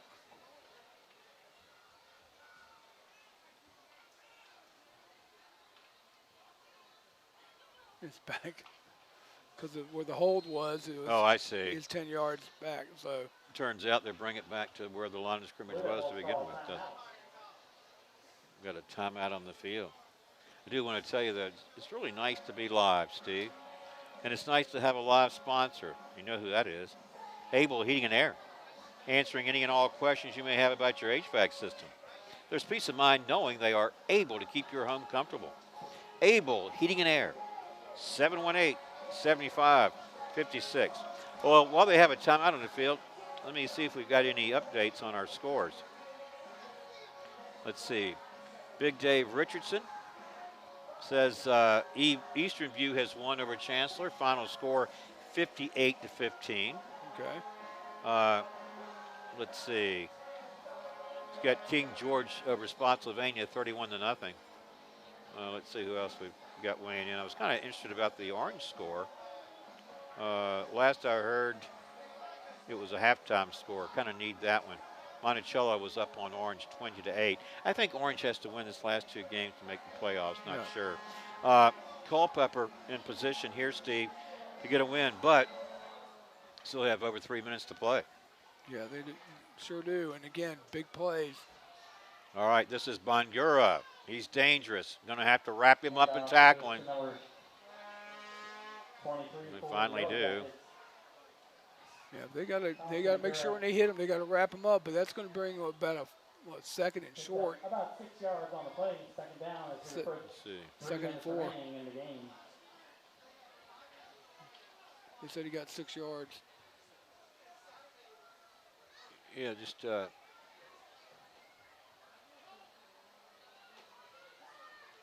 to check the spot there. Is it 38? Yeah. I think this is Bangura straight ahead. Picked up the first. Bangura, Thomas Bangura. He's had a big game tonight. And he gets the Yellow Jackets a first down. And let's check the spot, Steve, on where this ball is. This field is... It's on a 31. Okay, 31, all right. Well, we're going to be at Cortland next week. Yep. That's not going to be an issue. No. And it's going to be on that blue field. Blue field, we'll see. Here at Broman. Yeah. From the 31. Never changes. All right. 1st and 10. Yellow Jackets. They need a picking up score. Here's the pitch and a fumble. And able to pounce on it was Michael Edwards, the very dangerous Michael Edwards. Maintain possession. Yep. Heads up play by number Brings up 2, 2nd down. Michael Edwards. Yeah, a loss on the play, about 5 yards. Line of scrimmage was the 31. Now they have it at the 36. That'll bring up 2nd down and 15. This clock's running, too. I was going to say the same thing, Steve. Clock running, and you see it right there. James Monroe, with its quick strike capability, certainly don't have to panic here. That's Edwards in motion. He gets the pitch. Watch out. Here's Edwards. And Riley Vineyard's going to catch up with him from behind and make a nice tackle with Jakari Edwards coming over to assist. Riley Vineyard's a football player, Mark. That's why he's only a sophomore. He's going to play another 2 more years, but he is a football player. He really is. Tackled him at the 33, held him to a 3-yard pickup. And here is 3rd down and 12. Under a minute to play. Definitely. Obviously, James Monroe would have to convert here on the next down 1. Throwing over the middle of the field. This one incomplete. Well, he thought he had it, but making the play nearly was Jaden Carter. Yep, I thought he had it, but no, he bounced up, hit the ground. Well, how about this? This is 4th and 12 coming up. James is going to talk about it. James Monroe calls timeout. 48 seconds remaining. Well, they call a timeout. We'll come back facing a 4th and 12 from the Blue Devil 33. And it really comes down to this last play for them. Obviously, if they don't convert, ball goes back to the Blue Devils, and they're going to get out of here a winner. Yeah, I mean, that's true. Right now, they're going to have to see what I would have telling that defense, don't let anybody behind you in the pass. Keep everybody in front, but don't give them a first down. And when you say don't let anyone get by, you're probably thinking about this fellow, Michael Edwards, aren't Edwards, you, number 23. Number 23, Thomas Bangura. Number 2, Michael Edwards. They've had a big game tonight for the Yellow Jackets. But both teams have had some big plays by their, They have. throughout the game. And it's just now it's going to have somebody have a big play in defense. Caleb Green, Riley Vineyard. Someone's going to have to step up and make a play here. Elkins, because that he's going to have to throw it. But also watch for some trickery as well. Well, if you're the Blue Devil defense, you like where you are here. You've got the team, your opponent looking at 4th and 12. And if they don't make it, you get the ball back and you're going to get the win. You're going to kneel down. Yeah. There's nobody in the backfield. For Wolfenbarger. He's got time. This one, it is picked off by Jakari Edwards. Edwards puts a exclamation mark on this game for the Blue Devils, Steve. Let's go to the replay on that. Edwards was sitting in the spy, and Wolfenbarger, he didn't even see Jakari Edwards. He was sitting there able to intercept that ball. Interception. See what it's going to be the victory. It's going to be Culpeper ball. Culpeper just going to have to do is kneel down and get out of here with a big win, Mark. And that means Culpeper controls its destiny right now. And even though Spotsylvania is Division 4, Culpeper still needs to beat them for the points in order to get into the playoffs. Well, I was going to say, 3 picks tonight for the Blue Devil defense. Justin Elkins, Caleb Green with a pick six, and now Edwards here on that really crucial 4th and 12 where a stoppage meant a Blue Devil victory, and Edwards stepped up and got it for him. This is a fun game to do tonight. It really was. I mean, it was back and forth, and it was like a prize fight, heavyweight fight. Who's going to take the punches? And Culpeper was able to get that last punch in. Yeah, for the knockout. in that 12th round. Yeah. Yeah. And for us, and it's not, it's really a great game to call when you have this sort of action. Yep. But I think for the Blue Devils, it's particularly nice when you think this is their 2nd win in a row. Yeah, it is. And like I said, they're playing a lot better football. And they line up in this victory formation to take a knee. Ladies and gentlemen, that's And I going to be the final don't snap think of the James game. Monroe has another timeout. Why would you use it? They can watch these final 30 seconds tick away, Yeah. and they can begin an early celebration. Yeah, they do. Well, Steve, we might as well recap the game knowing that this one's really sealed in the books. It's going to go in the books as Culpeper 42 and James Monroe 35. We've talked about the big plays throughout, how 3rd and long hurt the Blue Devils, but when it really counted at the end on 4th and 12, Jakari Edwards and the team delivered. Yeah. They get a big win tonight, and next week if the Blue Devils win, certainly they'll be in the playoffs. Oh yeah, they will. Big win for the Blue Devils. They played hard. They and if I have to say, like I said, MVP Caleb Green came up big with that big interception at the end, and then to put the Blue Devils on top. I give Cohen, Raleigh Vineyard, Yeah. had a big game, but then Jakari Edwards had that interception to save it, seal it. So, give it to the whole team, defense. They played the whole Blue Devil defense and offense. They played well tonight, got the win. All right, enjoyed calling the game with you. Again, next week concludes the regular season, and we'll be at Cortland for the Cortland Eastern View game. Right now, here once again our final score at Broman Field for the Blue Devil homecoming. Culpeper 42, James Monroe 35. For Johnny and Steve and Nicole back in the studio, I'm Mark O'Connell saying thanks for watching and supporting Blue Devils football here on the Culpeper Media Network. Have a great weekend, everybody. We'll see you next week from Cortland High School. This broadcast is brought to you by the following community supporters. Able Heating and Air, answering any and all questions you may have about your HVAC system. There's peace of mind knowing they are able to keep your home comfortable. CFC Farm and Home Center, supplying your lawn and garden, pet, and farm needs since 1932. Hometown pricing and outstanding service at CFC Farm and Home. Found in Sons Funeral Home, Culpeper's perpetual best of the best for resources, planning, and support for our entire community.